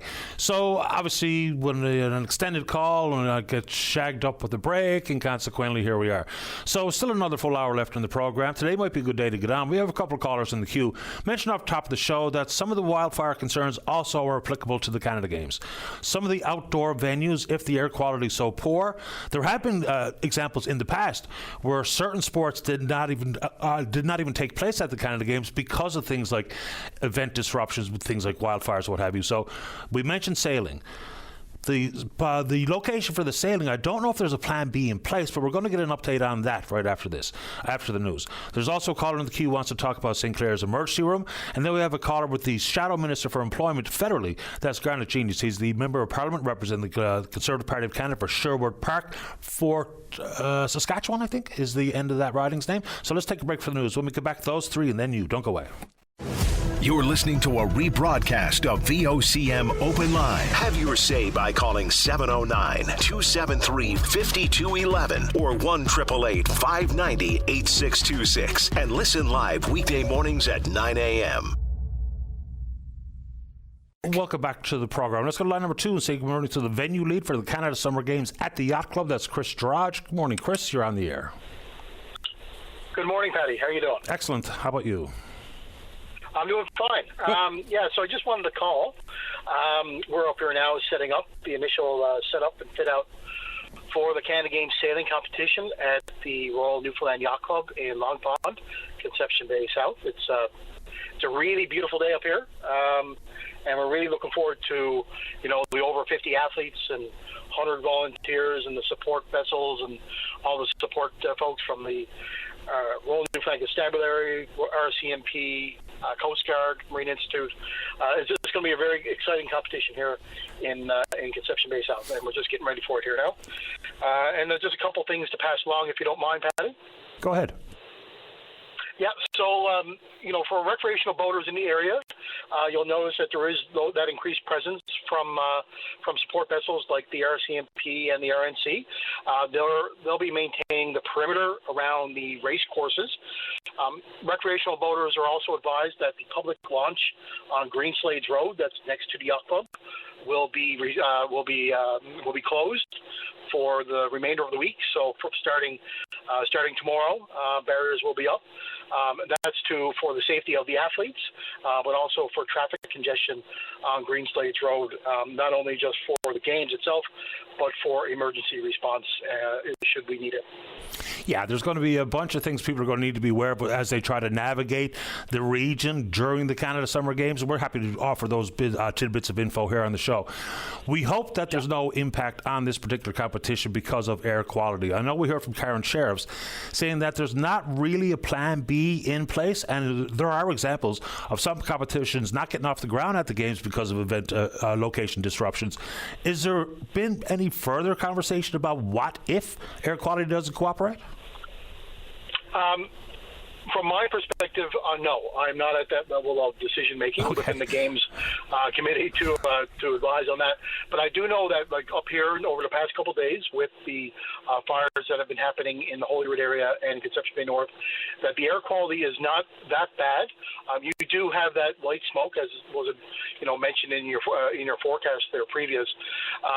But right now, it doesn't seem like it will have an effect on the competition. But like everyone else in this region, we are monitoring it, and the Canada Games, bodies will certainly make any decisions and make any advisements on for the athletes with regards to public health and what have you. Sure. That being said, every venue has medical teams that are standing by should they need, anyone has any issues. But we are anticipating, a very watchful eye on the situation. Yeah, I mean, because I know the semifinals in the Challenge Cup were moved from the Topsail Field to King George last night, so it's not out of the question that things may indeed interrupt the competition. Fingers crossed they don't, because I know full well, given my wife is one of the volunteer leads, monumental effort has gone in preparation. So let's hope that it comes off without a hitch, so to speak. Anything else, Chris, while we have you? No, I think that's it, Patty. I just want to thank everyone up to this point for all their support.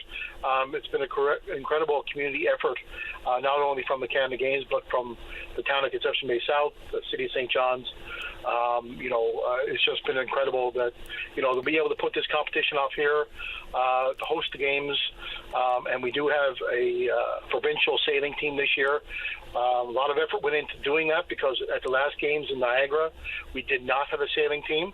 So we have great athletes, great youth now participating this week, and we're really looking forward to watching them as well as the other athletes that come from across the country. Hear, hear. Good to have you on the show. Good luck throughout the course of the competition, Chris.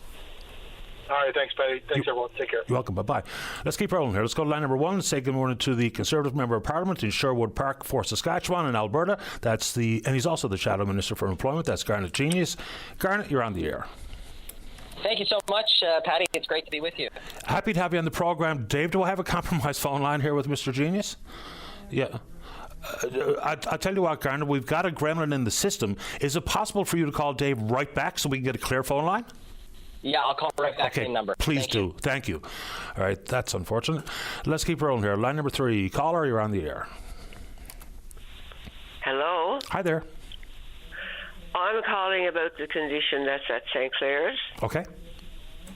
I'm an 80-year-old lady with Parkinson's disease, and I went there on Wednesday at 7 o'clock, and I didn't get seen until 8 o'clock or 8:30 yesterday morning. During that time, no one came out to see if I had my medication, if I were taking it, how I was. Most of the people there were those poor souls who I guess are homeless, the young and the old, and I think what they do is go in and have a complaint. They get the white identification band on, and that gives them the ability then to stay there, and they come and they go. Now, for me, it was fine. It didn't bother me, but I could see how some people would find that very distressing and even frightening. They lie on the floor and take a nap. I felt sorry for them. Mm-hmm. I really, really did. There should be a place for them to go, not up at St. Clair's. In and out of the bathroom, they got 7 or 8 security men there, and it seems like their prime job is to unlock the bathroom door and let them in, and unlock the bathroom door and let them out. There was one woman, 24 times she went in that bathroom, a young woman, and came out. I understand the concern, and I've seen it. And, you know, you make the comment that there should be somewhere else for them to be, to get whatever help or assistance or whatever it is that they're looking for. I guess the problem is, where would that other place be? Because I've asked the exact same question of the health authority. Well, that's what the health authority should be doing. That is one of their jobs, to find a place for those people. I mean, they didn't frighten me in any way, but I could certainly see how some people could be intimidated and would probably leave rather than have their medical condition addressed. That's also happening. And like I said, I was there all that length of time, but no one came out to see if my mother would say dead or alive or indifferent. No one came out, but now once I got in, the treatment was Cadillac. I couldn't ask for anyone to be nicer, and I was well looked after. But that's not the point. And I'm a pretty resilient person, and I was a nurse myself, so there's a lot of things I can overlook, but I can see some people would not. And I was appalled and saddened to see my hospital where I trained being used the way it is today. I understand where you're coming from. The point you make about people may indeed choose to leave and not get the care they need, the care that they arrived for, because of the setting and the atmosphere or the environment itself, it's absolutely happening. There's no question. But something should be done about it. It's not in my power to do anything, but it is in somebody's power. No, really? Quite. Yeah, and nor do I have the power, but I'm happy to ask the questions of the people who do have the authority. Yes, well, I think a lot of questions should be asked. And I understand the Minister of Health is a nurse, so I expected when she was appointed that there would be a lot more insight into how things work and the way things should be. I mean, we're owed respect, but so are those poor souls. Yeah, no argument here. And we're happy to pose those questions. You know, some of the operational things like that, I suppose we're better served going to someone like Dr. Parfrey, who's basically in charge of operations, and the minister may possibly in charge of policy more so. But I'll ask the questions of both. No problem at all, caller. I understand completely where you're coming from. I hear these things all the time. Yes, and the staff, it's a problem. The staff know what's happening, but they're powerless to do anything about it. Mm-hmm. And God bless them, they're very respectful to those people and so forth and so on. But it should never be people coming in with nothing on their feet, lying on the floor, having a nap. Really. It's terrible this day and age, and sick people having to look at that. It's not only terrible, but I'm going to use a word that you also used. It's sad. It really, truly is. Yes, it is sad, really sad. I appreciate your time. That's all. I've never called in before, but I felt I had to call in today. Well, I'm glad you did, and it's an important topic, and I will follow up on exactly that. Good for you, Patty. Thank you for your time. Very much. You're welcome. Thank you. All right. Bye-bye. All right, let's take a break and let's see if we get a clear phone line to speak with Garnet Genius right after this. Don't go away. Welcome back to the show. Let's try it again. Line number 1, say good morning to the Conservative Party Member of Parliament for Sherwood Park for Saskatchewan out in Alberta. That's Garnet Genius. Oh, he's also the Shadow Minister for Employment. Good morning, Garnet. You're on the air. Good morning. Great to be with you. Hopefully the line works this time. Much better. I appreciate your patience. Welcome to the show. Yeah, my pleasure. Good to be with you. Where would you like to start? Because I obviously have a few questions.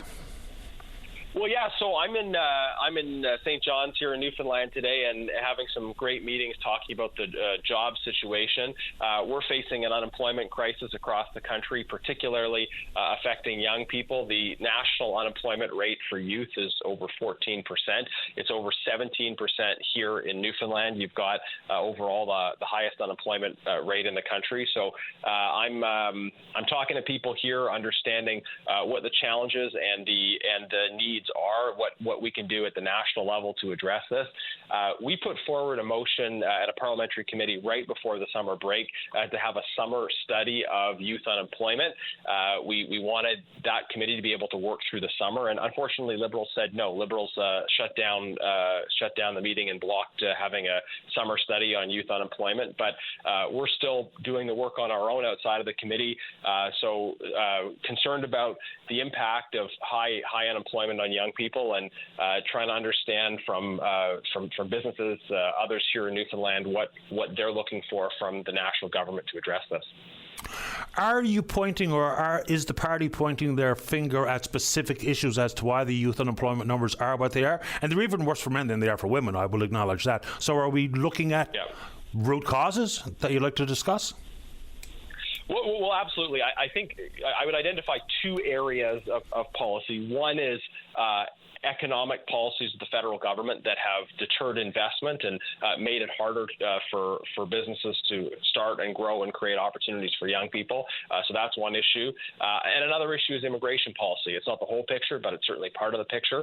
Immigrants have contributed so much to this country, but the levels, especially of temporary immigration, have been too high in this country in recent years under the Liberals. So we need to recalibrate that and have better alignment between where there actually are needs and skill gaps. So we're pushing for policy changes to unleash economic opportunity across this country, and we're pushing for the government to get a handle on an immigration system that they have frankly broken in the last few years. Yeah, the system hasn't changed, the numbers have.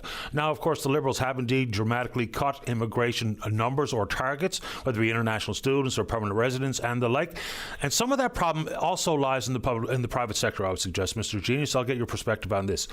When we talk about temporary foreign workers, number one, there's a huge misunderstanding in the country that there's some sort of wage subsidy from the federal government. There's not. And number two, some private companies, and we know this to be true, is that they've used fake labour market impact assessments to get approvals for immigrants to come in on a temporary basis. So as much as government policy has created a problem, it's been exacerbated by some companies operating in bad faith. Your thoughts? Yeah, let me respond to that. So first of all, temporary immigration numbers have been too high. They've continued to be too high, and I do want to highlight that it's across different programs. So temporary immigration numbers is not just the TFW program. No. There's a labor market assessment process in the context of the TFW program. You're right to point out that there's been abuse, and I'll come back to that. But there are other kinds of temporary immigration streams where there's no labor market assessment at all, and that's been a huge problem. So we've said the numbers need to come down. So when it comes to the TFW program, you're right. There has been a real increase in LMIA fraud and other kinds of abuse of that. But look, the government's responsible for policing and administering their program. So we've got to hold people accountable who are responsible for this fraud. But it's the government's responsibility to do integrity checks and actually combat abuses of the system.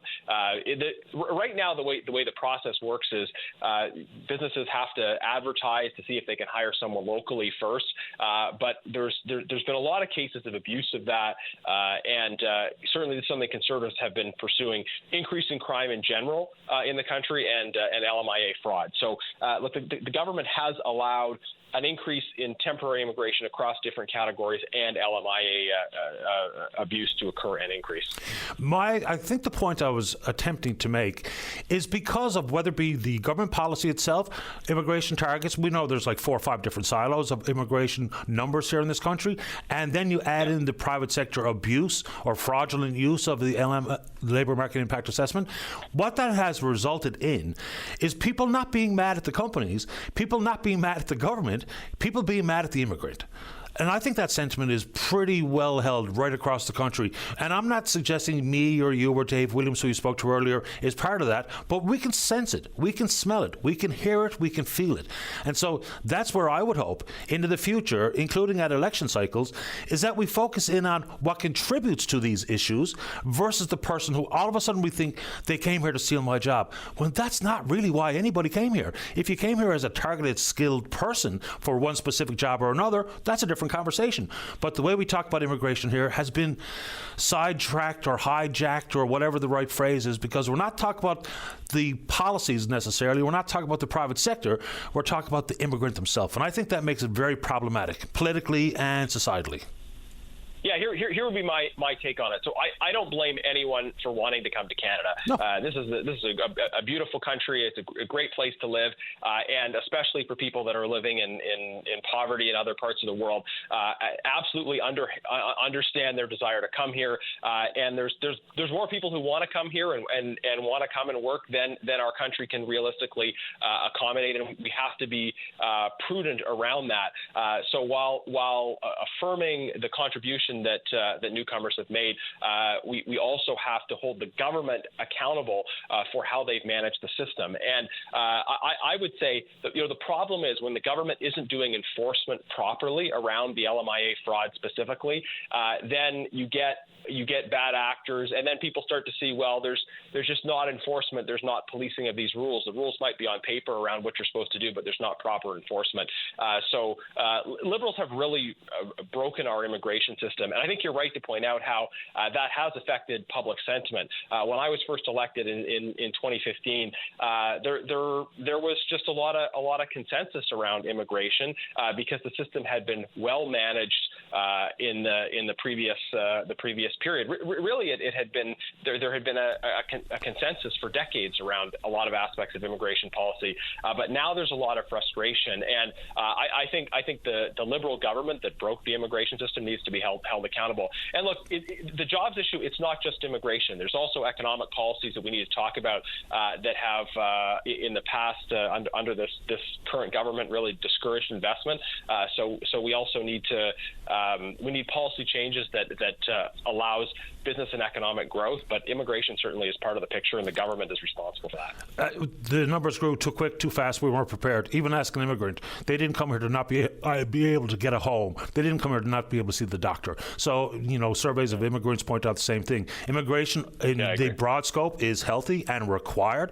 In this province, the aging demographic demands it. The death rate has outpaced the birth rate for years and years and years here.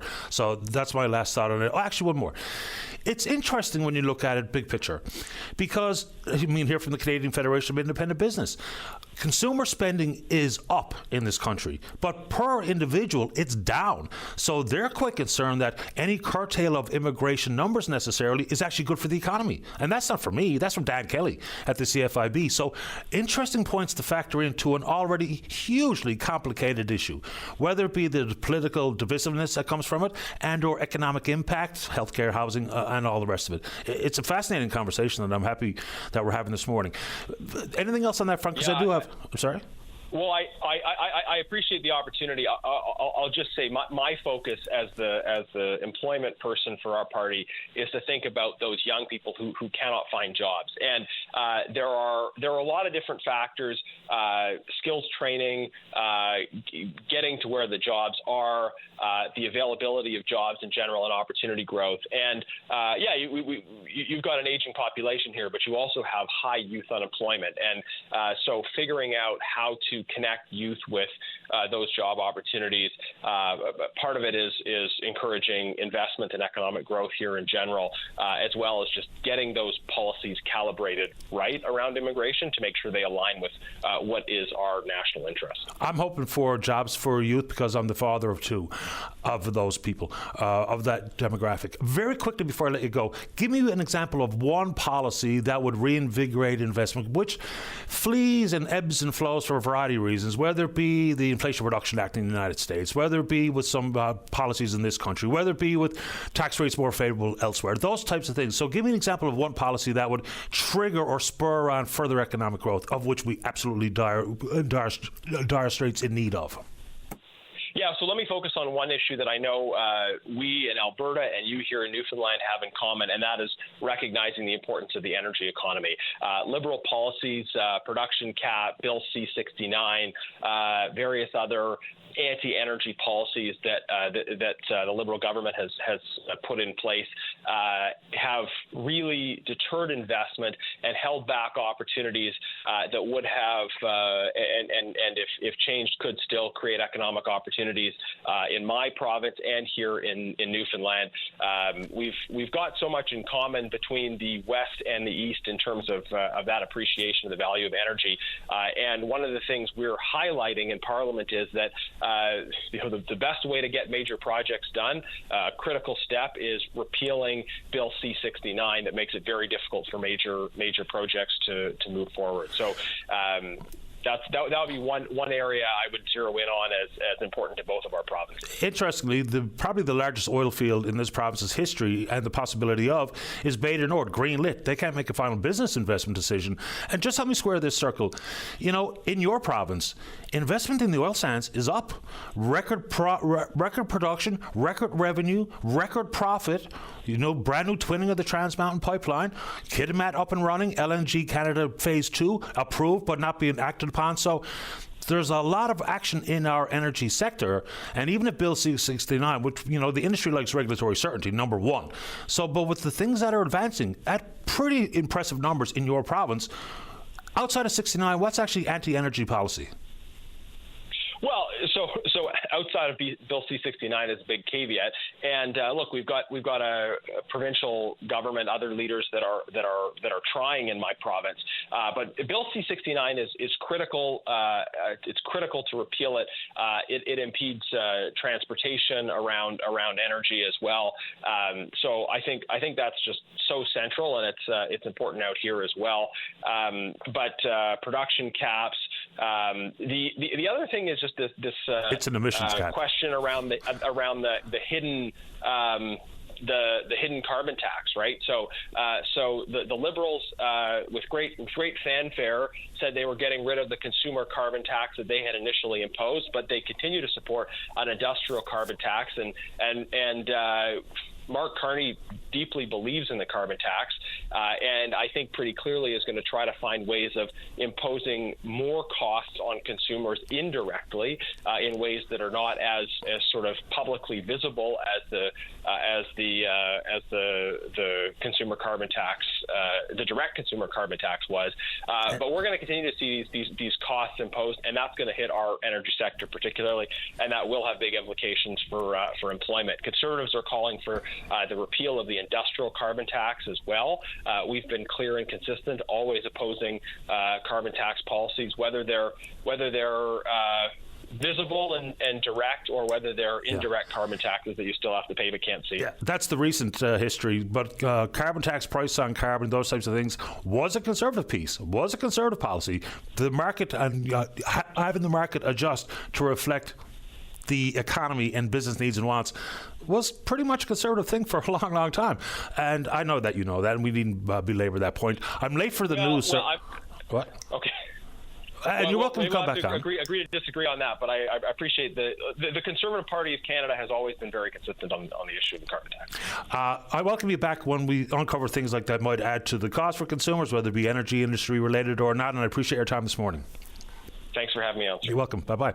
As Granachinius, he's the CPC member out in Alberta for Saskatchewan. Yeah, let's take a break. Don't go away. The Tim Powers Show. Join the conversation weekday afternoons at 4 p.m. on your VOCM. Welcome back. Let's go to line number 2, speaking more to the Executive Director at End Homelessness St. John's. That's Doug Pawson. Doug, you're on the air. Hi, Patty. How are you? Doing well. How about you? Good, thanks. Good, yeah. Let's dig into the point-in-time counter report. What did we find? Yeah, so this is a community-wide initiative that happens in most communities around the country every 2 to 3 years, and we held our pit count back in the fall in November of 2024, and what we found was 313 people experiencing homelessness on that night, and what we could estimate from our other data sources was about 400 folks experiencing homelessness throughout St. John's on that given night. I know you were talking a bit about it in the preamble, but I think it's worth really mentioning a couple of the stats that stood out for us in particular. Was that on the average respondent had been without housing for 550 days. Like, that's a year and a half without any housing for folks. And, the impact that has on people's, well-being, physical health, mental health, you see really drastic deterioration when folks are living in those stressful conditions. Homelessness costs enormous money. It's really difficult to understand. This is not an easy issue, obviously, but if we tallied up all of the monies associated with social programs, impact on mental health, impact on physical health, and what that means for whether it be interaction with the criminal justice system or interaction with the healthcare system, we could cover off housing and support, wraparound supports, and save money. I just don't know how we haven't been able to wrap our minds around that politically. Oh, Patty, we say that every day here at End Homelessness St. John's and in our community. When we're seeing folks slip through the cracks, going a year plus without housing. And just to give some context, that was in the fall of 2024. Our latest data from May shows a number at minimum 500 people. So we've seen in, a 6-7 month period, 25% increase in folks known to be experiencing homelessness in our community. And the numbers are just increasing. And the challenges that folks are presenting with that, the pit count would be things like 92% of the respondents were living with one disability, whether that was a mental health, physical, or cognitive disabilities. And we know the role that homelessness plays on people's health and well-being, and we're seeing that directly now play out in people's identifying as having a disability. 75% had identified as having at least 2 disabilities. So the issues become more complex, like you point out, the longer people go without housing. And you're absolutely right. If we recognize the importance of prevention and early prevention and investing in people, communities, families, investing in those social safety net components that just have been eroded for decades, this is where we lead, and this is what we're seeing the result of. And we could be saving a lot of money, but we could be saving a lot of people's lives and communities' well-being as well. Yeah. I'm going to put this out there one more time, is, we just really have to look at how it works elsewhere. And I mean things that work in a positive fashion. There are examples. They clearly are out there for us to not mimic or to try to, bring in and pretend it's going to work exactly like it's worked in Finland here. But there are things that we can look over the course of time, what it has meant. And whether it be cost savings, whether it be issues regarding drug use and abuse and overdose deaths and criminal justice. The Housing First model, after this program, if anyone's interested in it at all, just Google up Housing First Helsinki, Finland, and just get an idea about how they handle it versus how we handle it. We have the old staggered or laddered approach. You're homeless, we get you emergency shelter, then we put you in some temporary housing, possibly, then we maybe put you into some housing that's more permanent with the additional supports, versus House First. And what that's meant. Don't take it from me, take it from the Finns, and take it from the European Union, who every single country is looking at Finland and Helsinki in particular, saying, if it can work there, why can't it work here?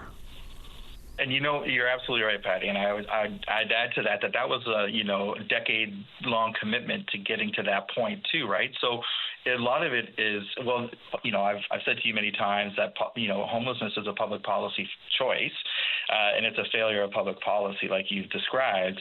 And so, what does that mean? It means it's political will. It's the political will to work together. It's a multi-jurisdictional layer. We can't be playing this game of tag between who's responsible and who's not, between the municipalities or the province or the feds. We have to work together if we're going to do this, and we have to be committed. So that's the political will component that needs to be there. And one of the things you're pointing out is housing first. That's something that we adopted with the Horizons model at 106 was taking in folks who have, severe histories of chronic homelessness, providing the wraparound supports. And we're starting to see the success of that with folks moving on into housing elsewhere. So we know it works, even on a microcosm here in St. John's, we know that it can work.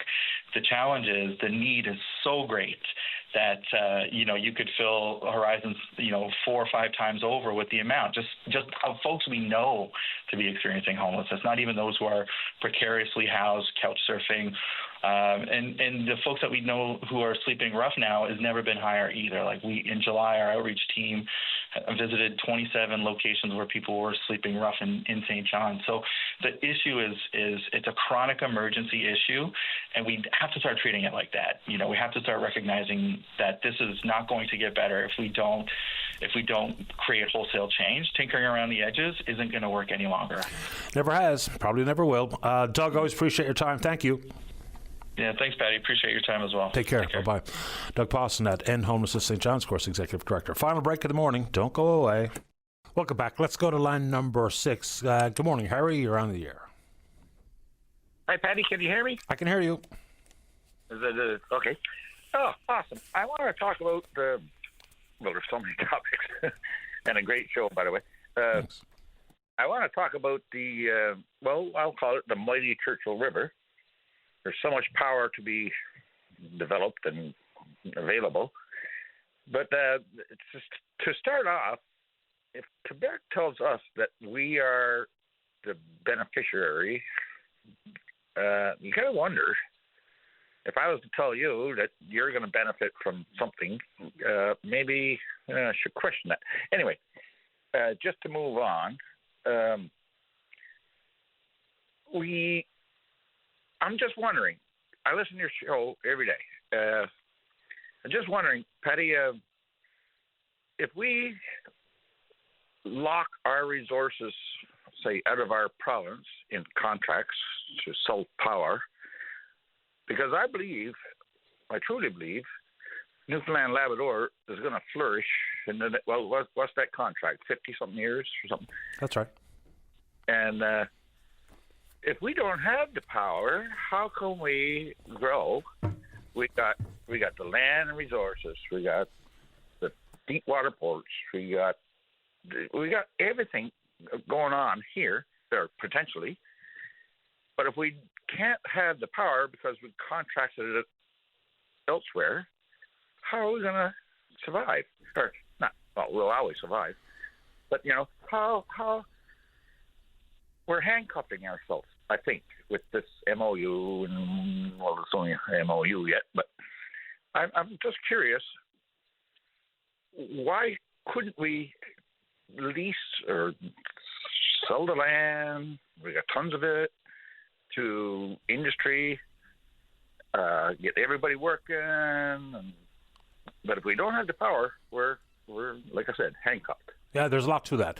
So, insofar as additional power, especially for Labrador, one of the facets of the MOU, which I think people in Labrador will appreciate, is the quadrupling of the Labrador recall block for hopeful expansion of commercial opportunities, or industrial opportunities, number one. Until something changes with how you can get power out of this province, then whether or not people like it, our first customer is going to be Quebec. Why? Because it's the only way out. I mean, just geographically, there is no option unless we're going to build more maritime links and more transition cables to come all the way down the long-range mountains and try to go through Nova Scotia, which is, of course, the biggest bill of Muskrat Falls, is exactly that. So until there's some change, which I've tried to include in the conversation, If the Prime Minister is successful in creating some sort of east-west energy corridor that can make it easier for provinces to get power out, and I'm talking about every province, especially those with hydro, like BC and this province, unless that changes, I don't know who the customer is. Because we've got to address how you get the power out of here. I believe we should be the customer.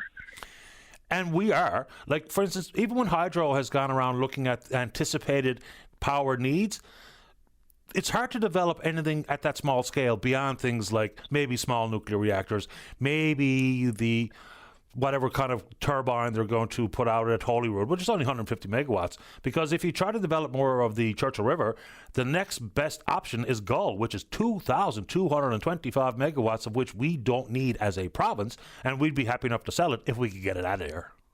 Yeah, but maybe we could need it as a province. In the future, like we're talking 50-something years. Like that's right. A lot of things. We got the fresh air, we got the people, we got the land, we got the deep water ports, we got the whole thing. Like we should be the gem of the whole planet, to be honest. Well, certainly if we're talking about renewables, what have you, absolutely. Yes. I mean, you know, if Gull was a bigger part of us, and even if it gets developed by Hydro-Quebec, which they certainly sound like they are going to into the future, we still only get like 225 megawatts guaranteed of Gull. They get the rest, which is a lot. It's 2,000. Yeah, see, we're losing again. I'm just saying. Yeah, no, I guess the only caveat that those negotiating that contract will say, or the path to these definitive agreements, is the fact there is something to be said for risk. Now, we're going to assume some and some debt when we talk about transmission, but at Gull we assume none, which I think is, you know, given the fact that we're all living with the noose around our neck regarding Muskrat Falls, no risk and or debt incurred at Gull is some cold comfort. The fact that we only have such limited access to that power at Gull is a problem. I feel your pain there, if I'm saying it right. No, you're absolutely right, because it's ours. We got to remember that. Yep. That it's ours, and we got to get the best out of it. And I don't feel... I really got a bad feeling in my stomach about all that. Just saying. I get it, Harry. There's still a lot to be understood here. And, you know, for a week or so, it was all the buzz, all the rage, all the conversations that I was having outside of the show and many times on the show. Then it kind of went by the wayside, when, in fact, it's probably still the biggest thing in the province when we talk about long-term. Of course, today we're talking about wildfires and the like, which, of course, we should and we have to. But this MOU is a huge, big deal. It's massive. Yeah. And if we don't do it right, like the 49 deal and all that, or whatever it was, 69, 60, whatever, we can mess up big time. And I don't want that for my children, my grandchildren, and where else is going to come later. You know, we got every resource. We have to maximize its potential. Appreciate the time and the sentiment, Harry. Thanks for the call this morning. Good to talk to you, Patty. My Have pleasure. a good day. You too. Bye-bye. All right, final thoughts goes to line number one. Ron, you're on the air. Oh, good morning, Patty. How are you doing? Best kind. How about you? First-time caller. Welcome. I just wanted to touch base and touch in on comment about what's going on here in Holyrood in regard to the wildfire that we have here, and I want to commend our first responders, of course, for all their efforts and everything, and I really appreciate them keeping our town safe. But I just have a concern here as a small business owner in the community. I own the funeral home here in Holyrood, and I'm right on the border of the evacuation zone, so I'm shut down, you know? Right, so what would be your concern? Before we run out of time, I want to make sure we get to it. All right, my concern is the government is the one that says about where the boundary is. And basically, right now, like I'm right on the boundary. I have a club across the street that's allowed to open, but I have a family that cannot have a visitation at the present time or service for the last 3 days because of where the evacuation zone is. Right now, Dumfries, I'm here, and there's an Irving across the street, so we're shut down, and they're using the Irving as a base camp for all their equipment and their generators and trailers and everything, where if they went a kilometre up the road, there's a provincial government building that they could be set up on that big parking lot. And right now, basically, because when I called to check on it, I was told that the first responders had to be back this far because they're on the border. They're outside of the evacuation zone. But then they're telling me I can't be open because I'm in the evacuation zone.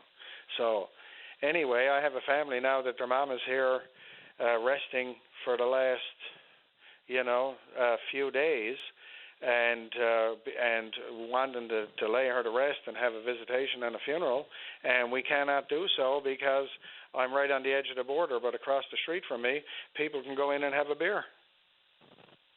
Yeah. It's a very specific question, and I don't know if anyone's going to be willing to broach it in this press conference coming up right now, but I will certainly send off an email and see if I can't get a response from the government this morning for you. Yeah, because when I checked with the town, they said, they understand and they're sensitive to my issues. They're very accommodating with the town.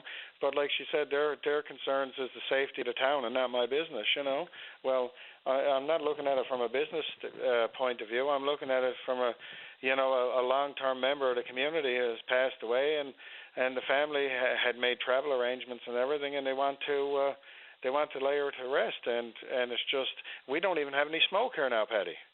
Yeah, that's what I'm here to report, which is good news. We've run out of time this morning, Ron. I understand the concern. Well, thank you for taking my call, and Anytime. I just wanted to put that out there. Appreciate this. All right. Thank you. There we go. All right, apparently we're going right to the press conference, but we will pick up this conversation again tomorrow morning. Goodbye.